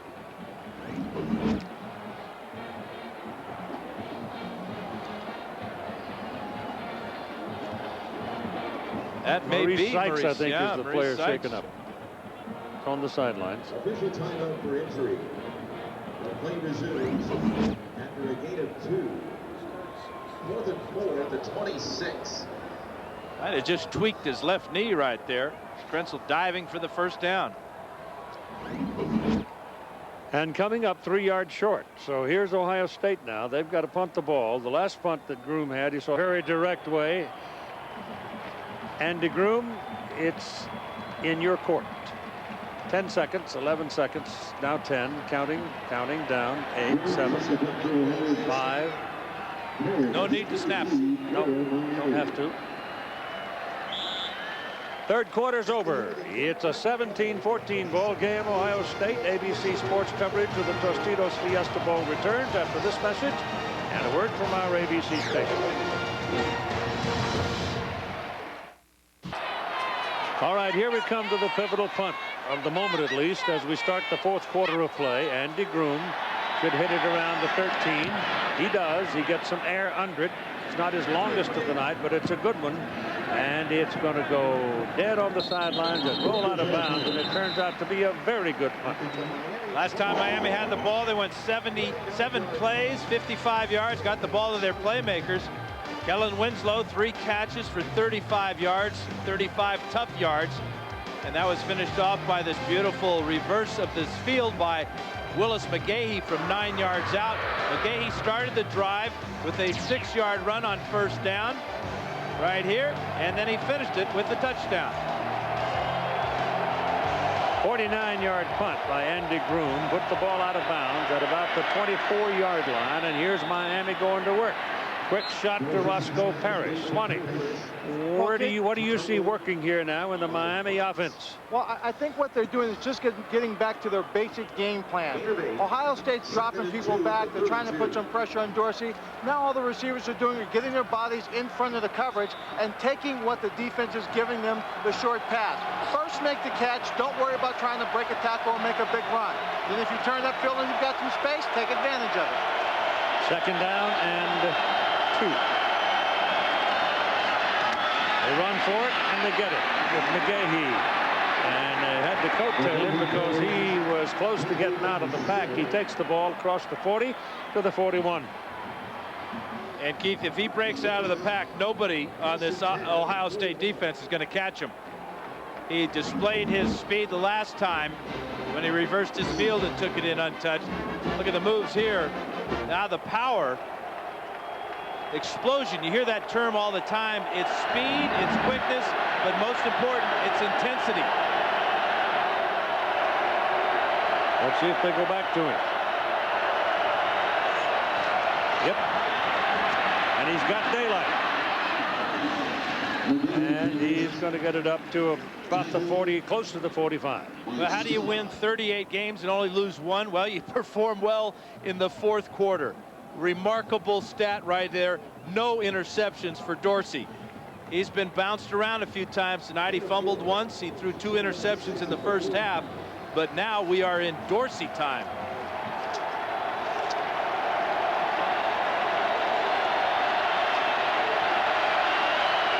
Second down and 6. Quick shot again coming this way to Ethnic Sands, and that's another first down. Dinkin and Duncan. Pretty good company for Ken Dorsey. All-time consecutive wins by a starting quarterback. And this one, obviously, his last chance to tie the record of Chuck Ely. And said the other day that he wanted to try to play on Sunday. I think he can. He's a winner.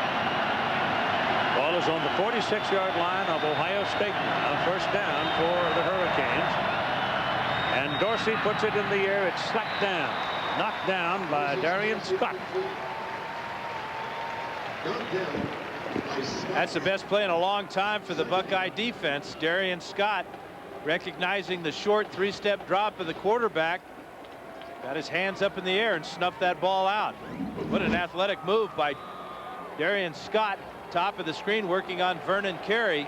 Carey does a great job keeping him away from the quarterback, but couldn't prevent the athletic move to knock it down. Second down and 10.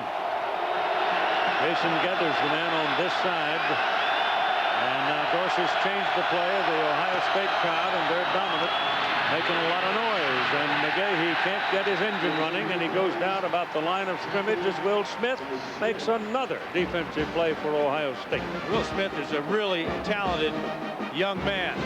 We've seen him pick up a couple of sacks. He also will drop back into pass coverage.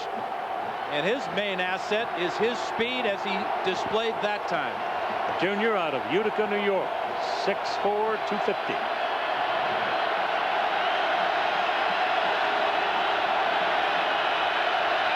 Third and 10. Shotgun. Dorsey a lot of time. Pass thrown in the middle. Pass is caught by Winslow. He's past the marker. First down, Miami. And what a shot Winslow took. But the play starts with Willis McGahee right here, picking up the blitzer. C. Grant, number 6. Great job there. Watch the toughness here as Will Allen bounces Winslow to the ground. Ball is at the 35-yard line. Winslow has caught 7 balls now in the game for 87 yards. Dorsey again, a lot of time to the corner, incomplete.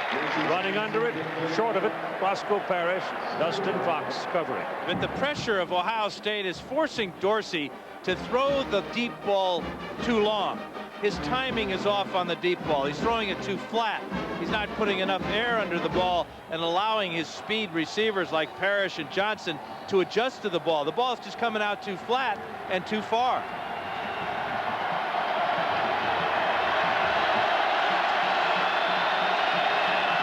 There's the pressure he's been facing from this great Ohio State front four. Second and 10.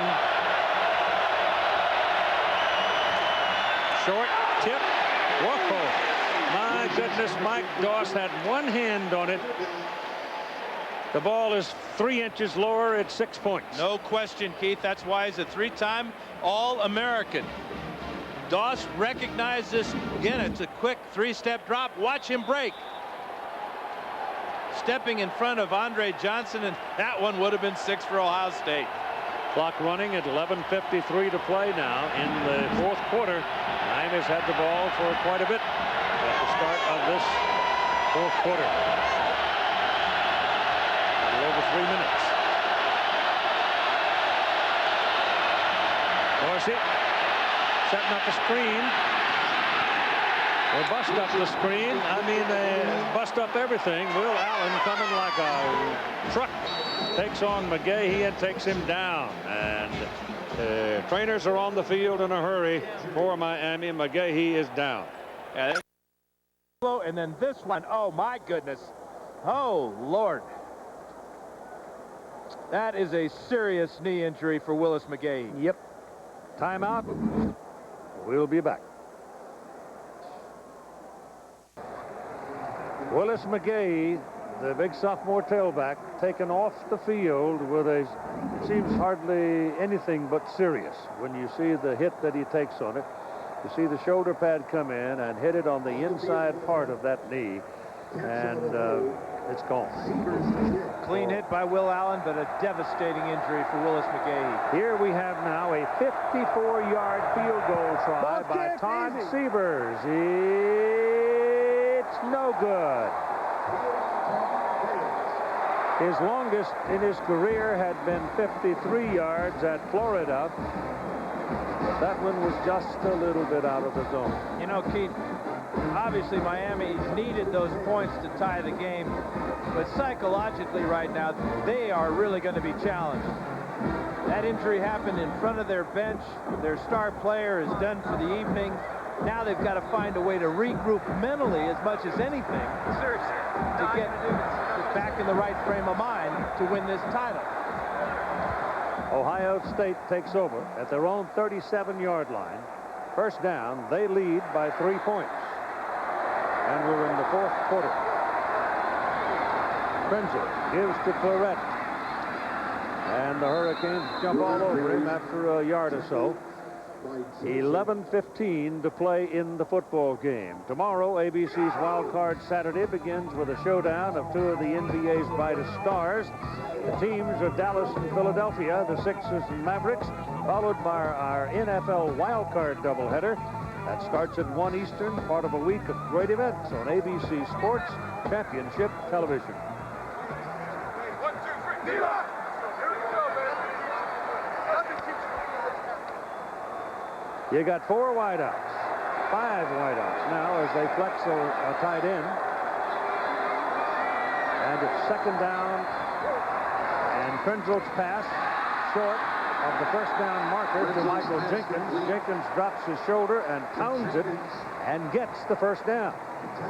Only a second catch of the night, only the 4th completed pass of the night for Craig Krenzel.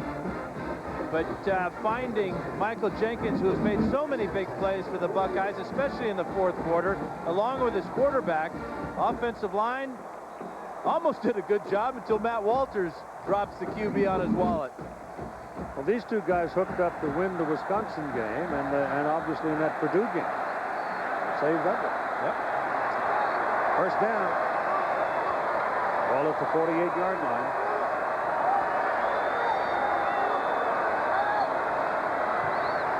Taking his time. Pressure coming. Pass away, and Wounded Goose goes down the field and falls incomplete. And it was Jonathan Vilma who leveled Craig Krenzel. You got to wonder how many more shots Krenzel can take. Remember, he's rushed the ball 12 times tonight. He's been knocked down another half a dozen. Watch Vilma, 51. This is the type of shot. Come up. Keith, I think you're right. He may have a shoulder injury. He's coming over the sideline very slowly, but he is off the ground and now to the ground. Ooh. Tough guy. Drew Carter is going into the ball game now. He's a wide receiver. Play clock running way down. Real slow getting to the line of scrimmage. Not going to make it. Yeah, I guess they did. Barely. And Claret fights for a couple of yards, getting it close to midfield. I was surprised. I thought that Krenzel was coming out that time because he really took a lick from Vilma. He may have wanted to, you know, but the coach just sent another play in there. Didn't send a substitute for him. How about Krenzel? Very judicious with his completions tonight. 1 in each quarter. Here's that shot by Vilma, 51. Well, the fact that he got turned a little bit by the other contact may have helped him. He'd have gone down just flat on his back. With Vilma on him, I don't know. Throwing, bullet, pass caught, 40-yard line. First down to Chris Gamble. He is tough, and he's on his way someday to being a doctor. He may need a doctor.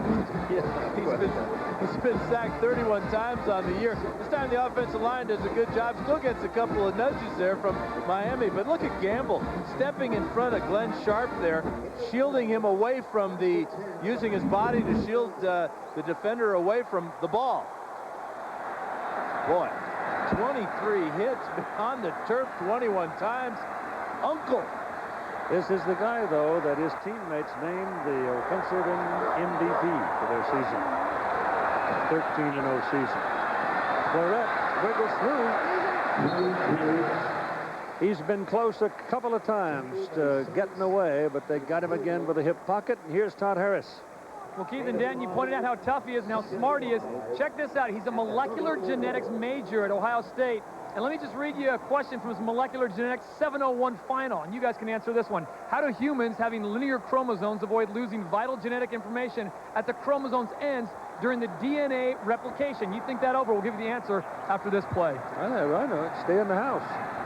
You need pass blocking. That's how you figure that out. Second down and 5. Ball up. Claret gets loose again. He just kept pounding. He bounced one way, came back the other, and he's going to move the chains at the 27-yard line. Showing extraordinary maturity for a 19-year-old true freshman, playing high school ball at this time last year, making guys miss, always going forward, and hitting Miami where they've been susceptible right up the middle. And there goes McGahee to the clubhouse. Probably on his way to an x-ray machine, may even be on his way to a hospital. Hang in there, Willis. You'll be back.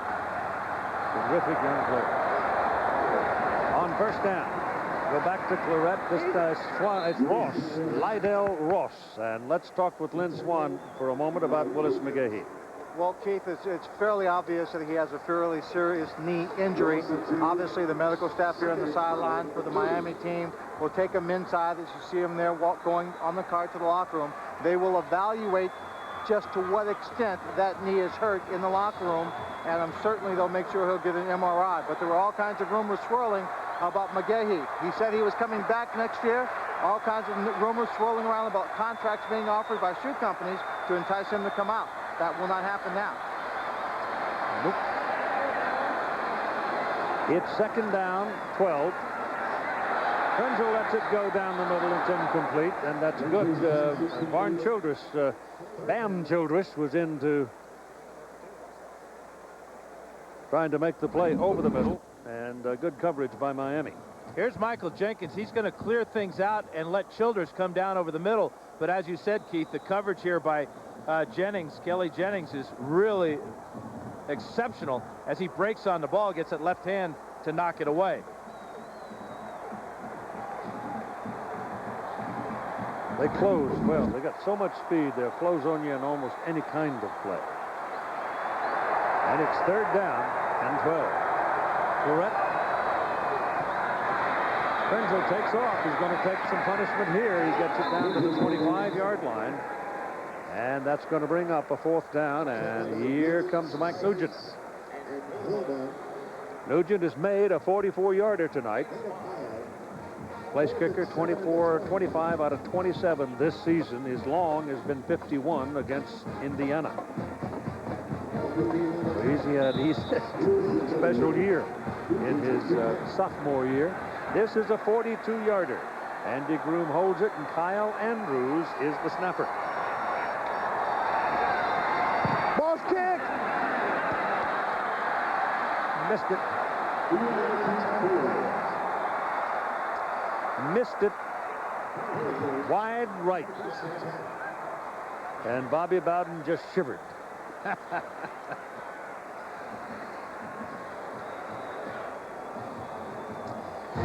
So we've got 6 minutes and 36 seconds to play in the football game, and we got another Buckeye breath holder.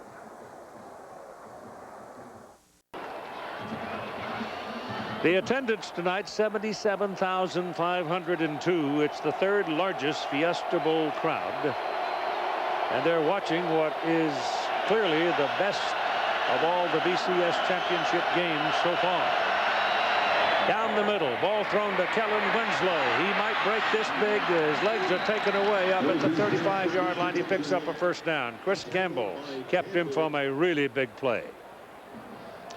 Jarrett Payton is in there at tailback in place of the injured Willis McGahee. Yeah, Chrysler passing playbook. Two things to check out here. Watch Ken Dorsey first as a quarterback drop back and come off to a secondary receiver who happens to be Kellen Winslow. This is Payton slashing over the right side and going for at least 5 yards. And Winslow gets down across the middle. 8 catches now for 98 yards for Winslow as Miami's trying to change the tempo of this game with their no-huddle offense, trying to wear out the Buckeye defense. 6 minutes to go in the game. Ohio State leading by 3. Just missed the 42-yard field goal. Little short pass drilled again to Kellen Winslow, and that will pick up the first down to the Ohio State 49-yard line. And right now, Ohio State has no answer for Winslow. He's running away from linebackers. He's overpowering defensive backs.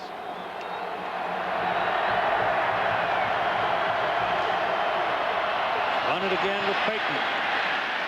Carries. Not a whole lot on this one as he ran into Kenny Peterson. 20. Well, guys, I have to tell you, C. Grant, number 6, and getting ready for Winslow, actually spent most of his time going against wide receivers because he wanted to get adjusted to the speed coming out of that position. Having a hard time with it. Ball is thrown out of bounds into the crowd, incomplete. You can do that when you're outside the tackle. Resting at the 47-yard line where it is 3rd down and 8. Dave Perry said, well, almost anywhere.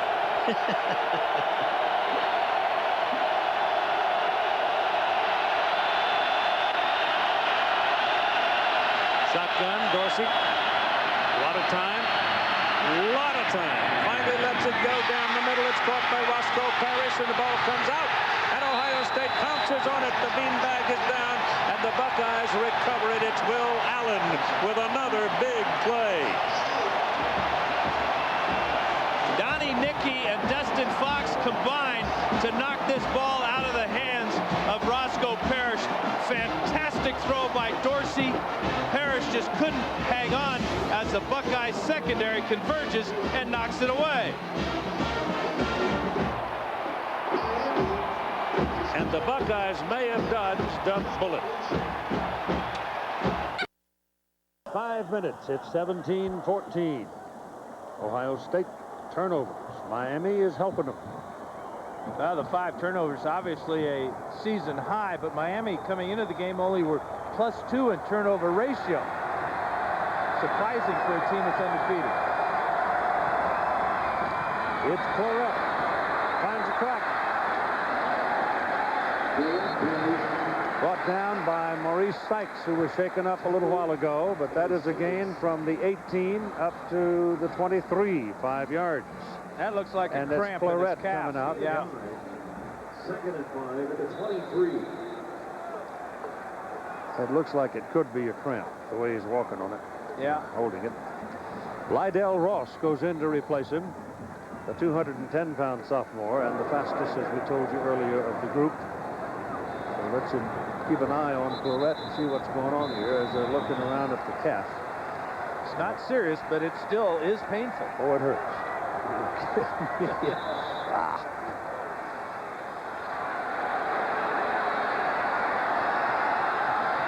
It'll be 2nd down and 5 from the 23-yard line for Ohio State. They need to hang on to the ball as long as they can. Krenzel gives it to Ross. And Ross is right about the line of scrimmage as William Joseph meets him. Time to check out our FedEx Air stats. So Miami obviously with the advantage there as Krenzel has only completed 5 of 15, but Krenzel, as we look at our FedEx ground stats, is the leading rusher for Ohio State with 63 of their 107 yards. Now they figure to put it up on 3rd down and 4 with 4 wideouts and 3:49 running on the clock. Pressure coming. Krenzel steps away from it. Got a chance at the 1st down. He cut back into the middle of the field. If he'd have gone to the outside, I think he makes it. Here, I'm not sure. Well, you can't fault the effort, though, to lower his head one more time and try to pick up that 1st down. But I think you're right, Keith. I think he's a little bit shy, at least close enough to bring out the chains.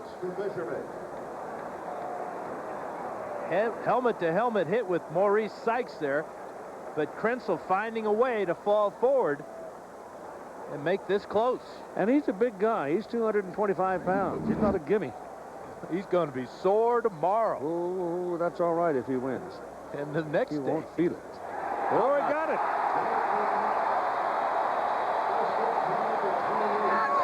One of the more amusing things about it. He is from Utica, Michigan. Not so amusing, Keith, is that Miami has just 2 timeouts remaining. And Ohio State saw Krenzel make a similar play in their overtime win against Illinois earlier. It is first down at the 29-yard line for the Buckeyes. 3:25 to play in the game. Buckeyes lead by 3 points. Miami shuffling the defense. Handed off to Ross. Ross skating around there, and he found a little room, picked up close to 3 yards. And a moment with Todd Harris. Well, Keith and Dan, it doesn't sound like much, but when you have calves as powerful as Lance Armstrong's, double cramps really hurt. A lot of Flexol on those cramps. He's down here stretching him out. And as soon as he found out that Craig Krenzel got that first down, he popped up to his feet. He's coming back in. The play resumes. All right. Timeout. 3 minutes and 9 seconds to play in the ball game. Ladies and gentlemen, Larry Coker, since he's succeeded Butch Davis at the University of Miami, 24-0. He doesn't know how to talk to a team that loses a game. Second down and 7. Maurice Claret, the single back for Ohio State. Miami's coming at him hard, and they wrap his legs after a yard. It's DJ Williams in to make the play. Aerial coverage of tonight's game being provided by Tostitos. gain of 1, 3rd and 6 at the 32. Brandon Joe, a fullback for the Buckeyes, a little slow getting up and now limping off the field. Ohio State is going with an unbalanced line right now, Keith. They're putting their tight end next to the guard on the weak side and bringing the other tackle over so that they have a lot more power on the right-hand side of their formation. But losing Brandon Joe is a key ingredient to the power running game for the Buckeyes. How many times have you seen 2 fullbacks and one's named Brandon Joe and the other's named Brandon Smith? Never. That's right. 3rd down and 6. Shotgun. Krenzel. Keep coming. Steps away from it. Throws it. Oh! Almost picked off by the Canes. But not quite. Went through their hands, and Chris Gamble went for the shoe top and didn't quite come up with it. Oh, he came real close to making this catch, Yes, Keith. he did. The pressure there, that's Walter with the dive. Krenzel gets away, throws a good ball, nice and low. Let's check out Gamble here working against Kelly Jennings. Little hold there, that should have been called. Boy, that is close to a completion. 26 was in his face. I think he probably had something to do with it. Taylor. And here's the punt. Andy Groom puts some air under it, drives it back to the 25-yard line. Here comes Roscoe Parrish. Parrish getting to the sidelines, gets a block. And he's finally taken down all the way down the field at the 26-yard line. Big return by Roscoe Parrish and a huge block by Gerald Weaver that kept him going. Weaver's one of the stars of the special teams for Miami, and Tressel can't believe how things have changed so quickly. Miami is already in field goal range here, but they're thinking touchdown and another title. There's the block by Weaver, just laying out Mike Kudla, and Roscoe Parrish having a great afternoon, great evening rather.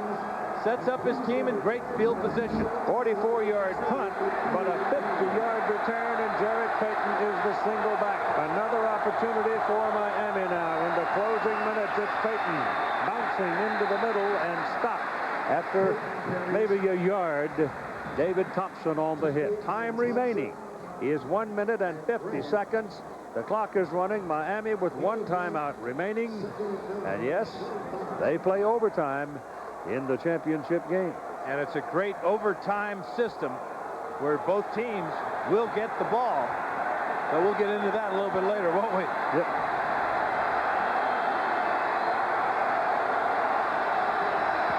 Three wide outs on the left side. Dorsey directing traffic.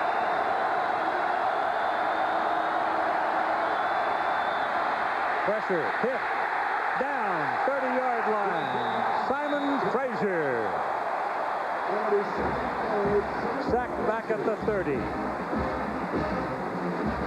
Again, they're able to affect the timing of Ken Dorsey with the pass rush. It's not the first man that's going to get him, it's the second.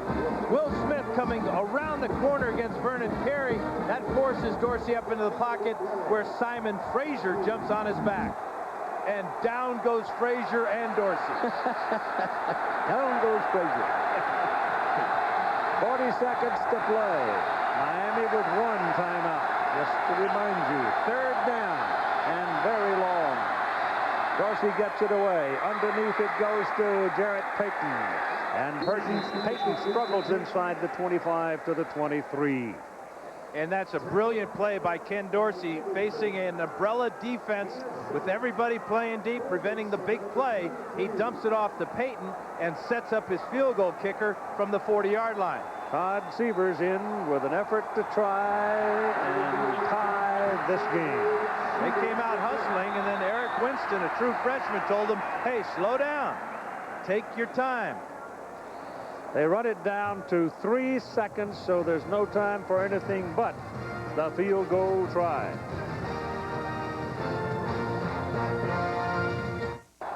Now, does Ohio State try to freeze him? They've got 2 times out. Yeah, they got nothing to lose. Might as well use them. Make Todd Severs think about this potential tying field goal. There you go. Yep. They call it. So that gives them a little more time to think. I remember a game, I'm not sure that I can remember the fellow's name from Oklahoma. They were playing Ohio State a long time ago, and it was in this kind of a circumstance where OU had a chance to win with a 43-yard field goal, and the crowd is chanting, block that kick, and he's walking around out in the middle of the field conducting the crowd. And then walked out and hit a 43-yarder and beat him. Yeah, they're strange fellows, those place kickers. Breast. Here we go. We got one more timeout. They'll spend it. The Buckeyes aren't hunkered down yet. No, there it is. That is great coaching. You get the kicker thinking, is this the time? Yes, are they going to snap the ball? Am I going to be able to kick it? And at the last instant, Wilhelm goes to the referee and signals timeout. He's from 40 yards. Chris Harvey snaps. Capshaw holds. But we're going to overtime.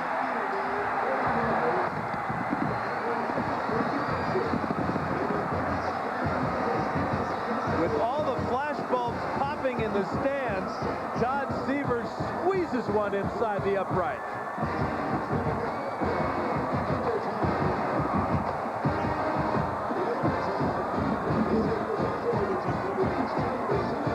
Great snap, perfect hold by Freddie Capshaw. And Severs didn't think it was in doubt, but that sure looked like it might have been. It sure did. Oh, my goodness. That looked like it was good by a foot. So we'll be back for the... Here we go to overtime. 17-17 tie. Back early in the ball game in the first quarter, there was this. First time Ohio State threatened. They elected on 4th and 1 to go for a fake field goal with punter Andy Groom. He came up a half-yard short and no points. You kind of figured this might be different because this is the first time ever 2 universities have had lady presidents, Dr. Donna E. Shalala from Miami and Dr. Karen A. Holbrook of Ohio State. Their teams are having at it. And this is Jarrett Payton coming to the right side and stopped again. Will Smith is on the play. Payton obviously in the game, replacing Willis McGahee, who went out with a knee injury in that 4th quarter. Payton as the first son. We get 4 snaps of the ball, just like a regular game. You can make a first down, and here's Dorsey throwing complete to Andre Johnson, who has been very quiet in this ball game tonight. He makes that catch down around the 15-yard line. Now, 3rd down and 1 for the first down. They run it, and Payton is knocked out of bounds at the 8-yard line, and that's the first down for Miami.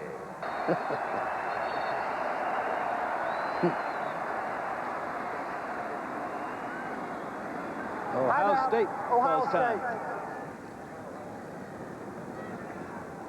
And he's isolated on Fox up here. And they give it to Payton. He fights his way down to inside the 7 maybe before Matt Wilhelm wraps his big old arms around him. You know who's holding his breath right now? A man named Cooper. Urigball. There's a multiple choice question. Ball is at the 7. Where it's 2nd down and goal. Dorsey throws to the end zone. Touchdown. Kellen Winslow making the catch. There's a penalty flag, I thought, thrown by the back judge at the back of the end zone, but he's talking to the referee now. If anything, it would probably be holding. Pass interference against Ohio State. The Winslow catch is good for the touchdown. Picked it right off the top of Will Allen's helmet, too. Great athletic move. The Buckeyes came with pressure. Dorsey hung tough in the pocket, and Winslow with a remarkable catch. Severs for the point. And he makes it. Again, if you bring pressure on Ken Dorsey, you better get to him because he's tall enough to see over the top. He's experienced enough to know where he wants to go with the ball. Wilhelm and Nicky come up the middle. They're picked up. It's a jump ball for Winslow, and Winslow's going to win every time. And that is Miami's first lead in the ball game since they led 7-0 way back in the first quarter. Allen had his back to Winslow the whole way. That allowed Dorsey to just put the ball up in the air and let his talented tight end take over. On the 25-yard line, they're down by 7. Krenzel back throwing, steps away from the pressure, takes off with it, going to run with it, and run it for 5 yards before D.J. Williams brings him down. Now, the one guy that Miami's got to make sure they keep an eye on is Michael Jenkins. He's the guy that Krenzel is looking for in crunch time.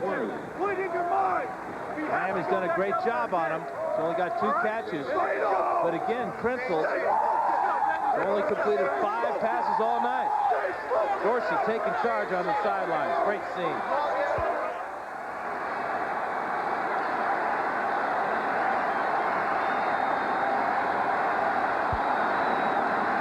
Go to the shotgun.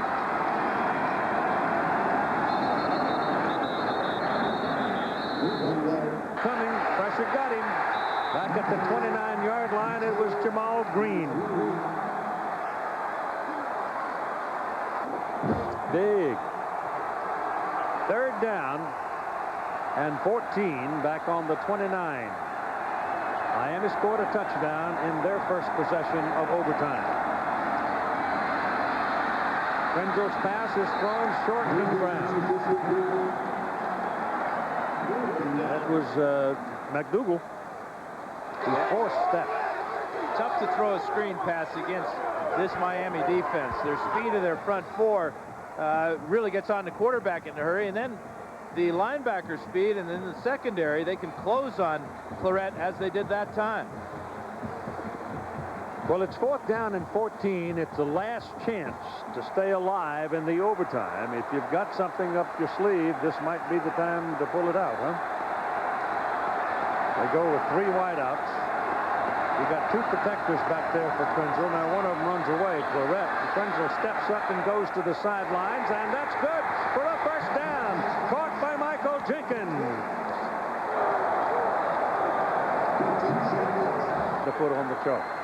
So it's first down for the Buckeyes, just outside the 12. Krenzel steps in the middle, throws to the end zone. No.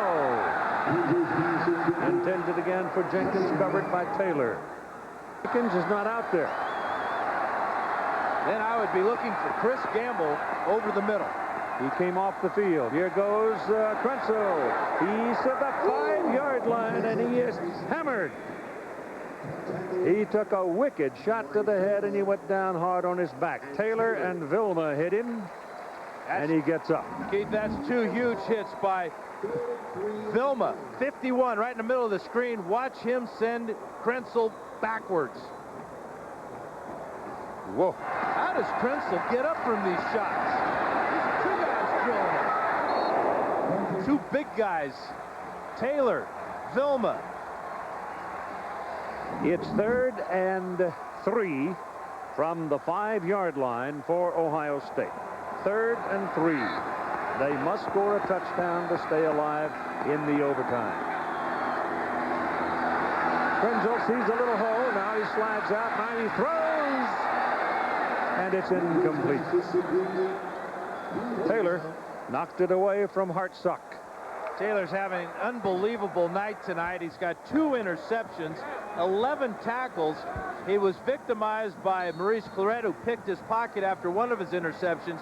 But you can just see how smart he is as a safety, reading the quarterback and then breaking on the ball. Made the catch that won the game. Had a TV catch against Cincinnati and one against Wisconsin, but none tonight. There is Hartsock right there.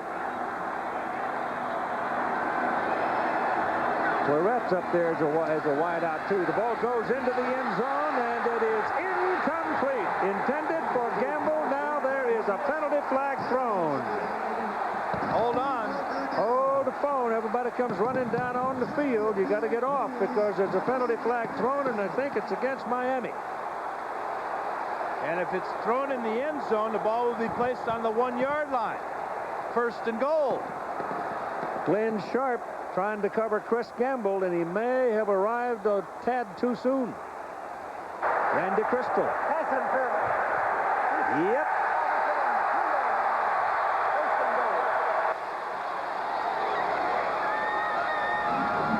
Glenn Sharp, 31 on Chris Gamble, number 7. Oh, that's a tough call there. What about this angle? Bad call. Bad call. The left hand. I don't know if the left arm was there too soon or not. I think the ball got there before Glenn Sharp did.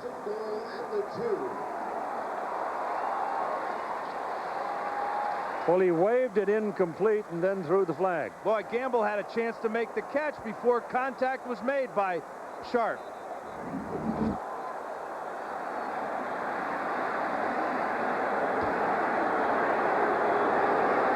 The only thing is they may have called the contact that was earlier, but the ball had not been released by the quarterback. This is a bad call for the Miami Hurricanes. Now, there could have been holding there. They called pass interference, Keith. Yeah, I did. And this man right here says incomplete.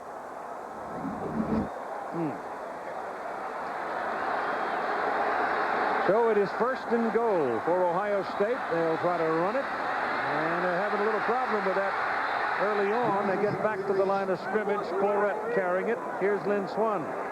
Well, Keith, when Miami thought they had won, Sean Taylor, number 26, the safety, had thrown his helmet up in the air, and all the pieces came apart.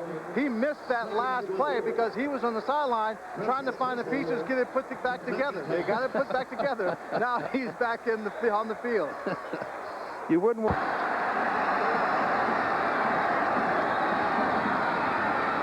Pounded in the middle. It's short. Well, you'd like to see Claret get airborne down there. The legions will be diminished. Krenzel sneaking touchdown. So a kick will tie it. And we'll go around again. And Keith, at center was a true freshman, Nick Mangold, who led the way along with Bryce Bishop and Shane. Point this season from the 15-yard line. Good. 77,502 in the attendance and a 94-second overtime. And this is Lydell Ross going to the sidelines of the Hurricanes. Run him out of bounds, but it's a pretty good down, like about 9 yards. Ross showing off his outstanding speed. Paid for it, too, as a tough tackle there by Ohio State.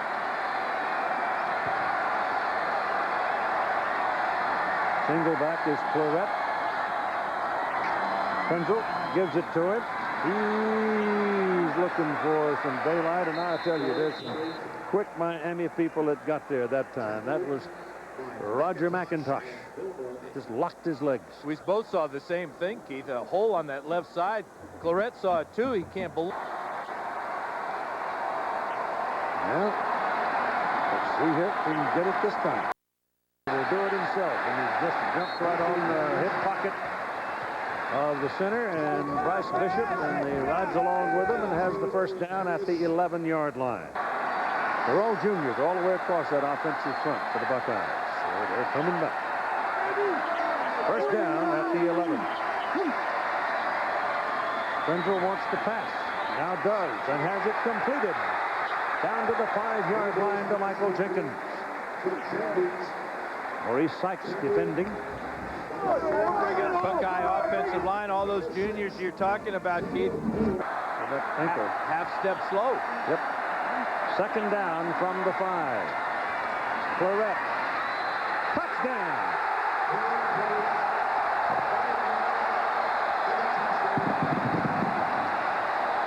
Well, Maurice Sykes couldn't do it 2 plays in a row. He had Claret right at the line of scrimmage and could not make the tackle as Claret sidestepped him and accelerated through a huge hole and into the end zone.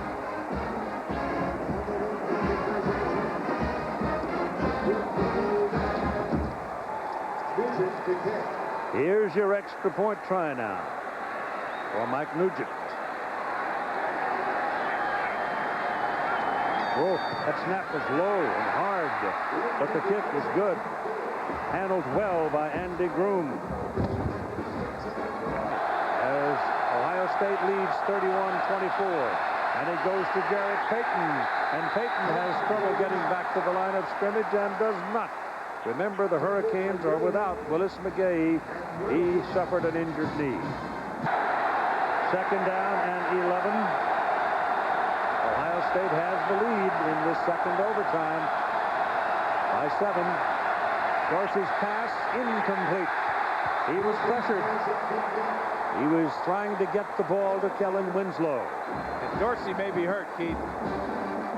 He took a hard hit, and he's having a little trouble getting to his feet, but he's trying, and he can't do it.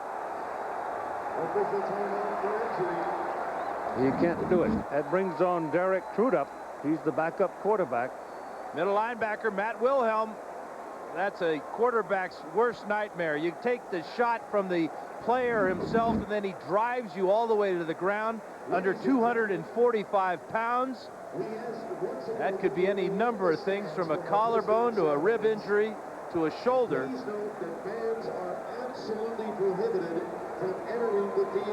So not only is McGahee out of the game, now Dorsey is going to have to go out on this 3rd down and 10. He looks like he was just had his bell rung. Maybe had the wind knocked out of him. He's got to go out of the ball game, though, whether he's injured or not. And he is totally deflated, if nothing else. Yeah, the big thing will be, can he raise that right arm and can he throw the ball?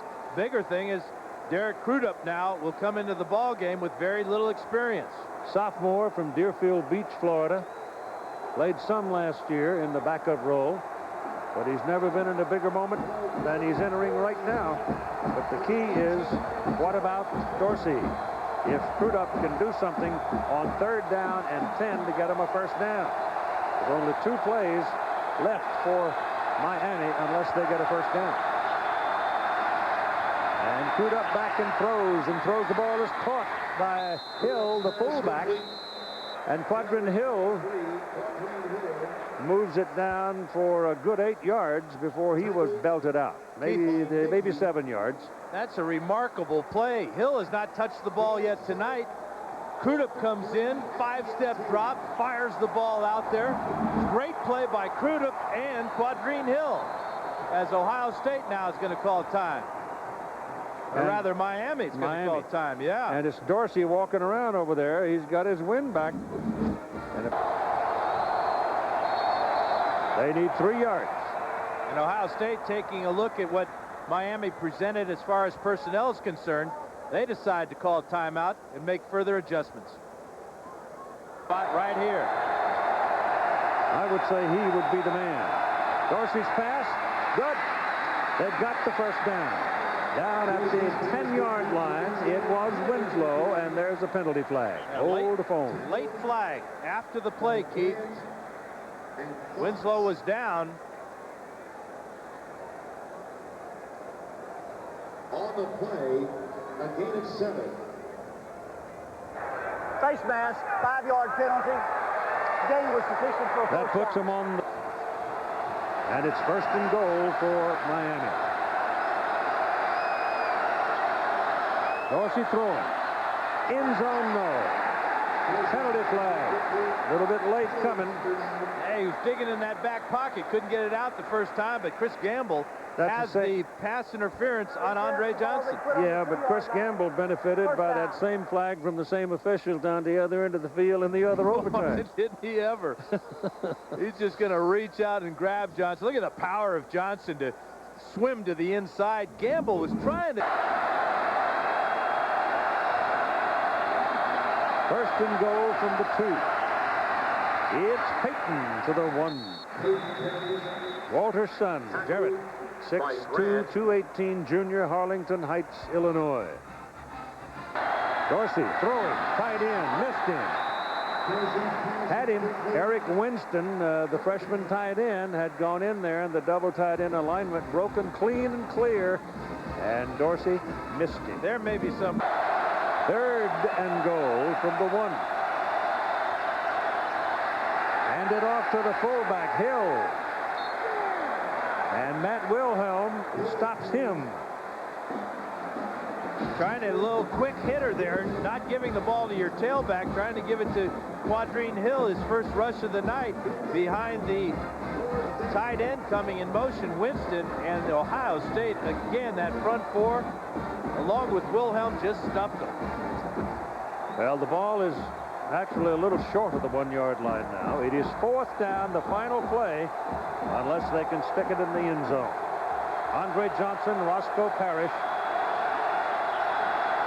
and Kellen Winslow, and Dorsey under pressure, throws it, incomplete. The Buckeyes win. C. Grant was the man who pressured Dorsey, and now the party begins for the Ohio State Buckeyes. They are 14-0. And they are the national champions of college football. And they did it their way, Keith, with defense. Right down to the very last play. Brilliant call by Mark D'Antonio, bringing the corner blitz rather than linebacker off the corner, and C. Grant forcing Dorsey to put up a prayer.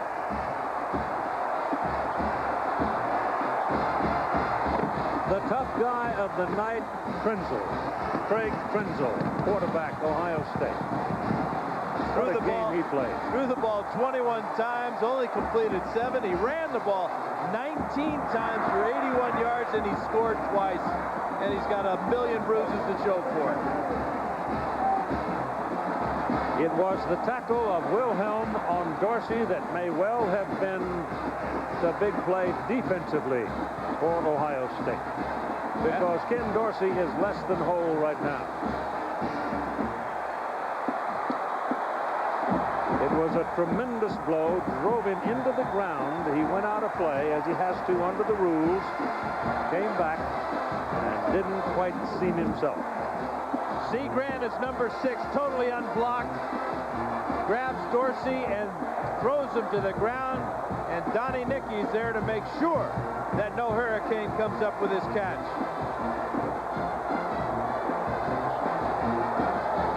Tough as he is, Dorsey couldn't pull it out. And so the Miami win string of 34 consecutive stops. And Larry Coker, as the head coach of the Hurricanes, has just suffered his first loss.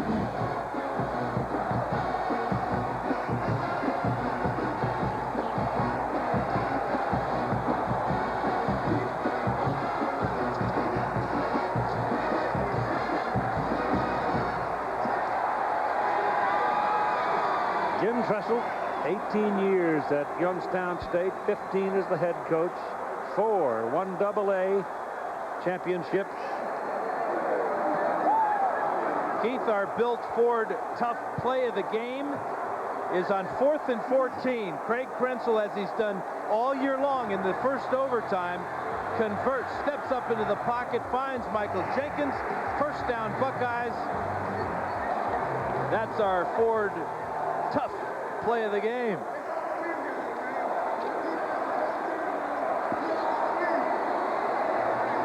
So the celebration is on for the Buckeyes. We'll be back with final thoughts and the trophy presentations after this.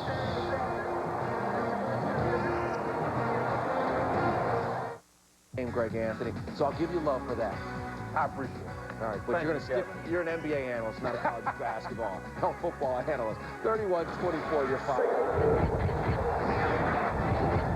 So the Ohio State Buckeyes have won their 5th national championship, their first since 1968, a 14-0 season marked by one breathtaking finish after another, and tonight was the same thing. Defense, defense, defense, and finally Claret goes in for the winning touchdown in the second overtime, and 31-24 is your final score. So rest easy, Woody. The new man has arrived.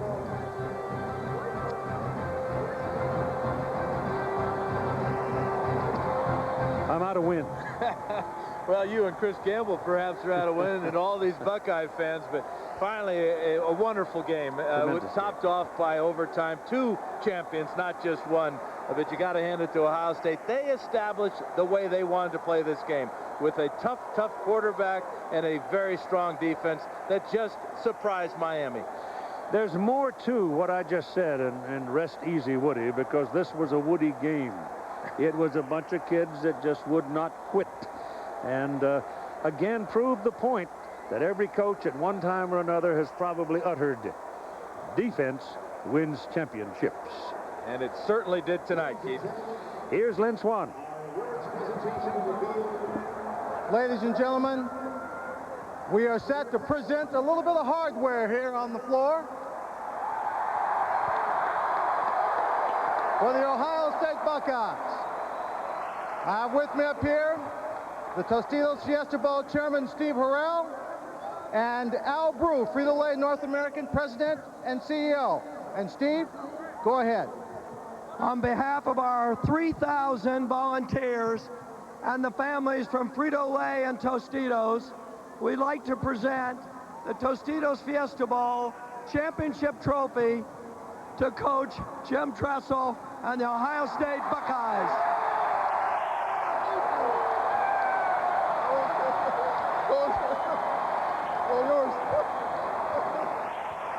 Coach, I'm going to ask you to just slide a little bit to my right.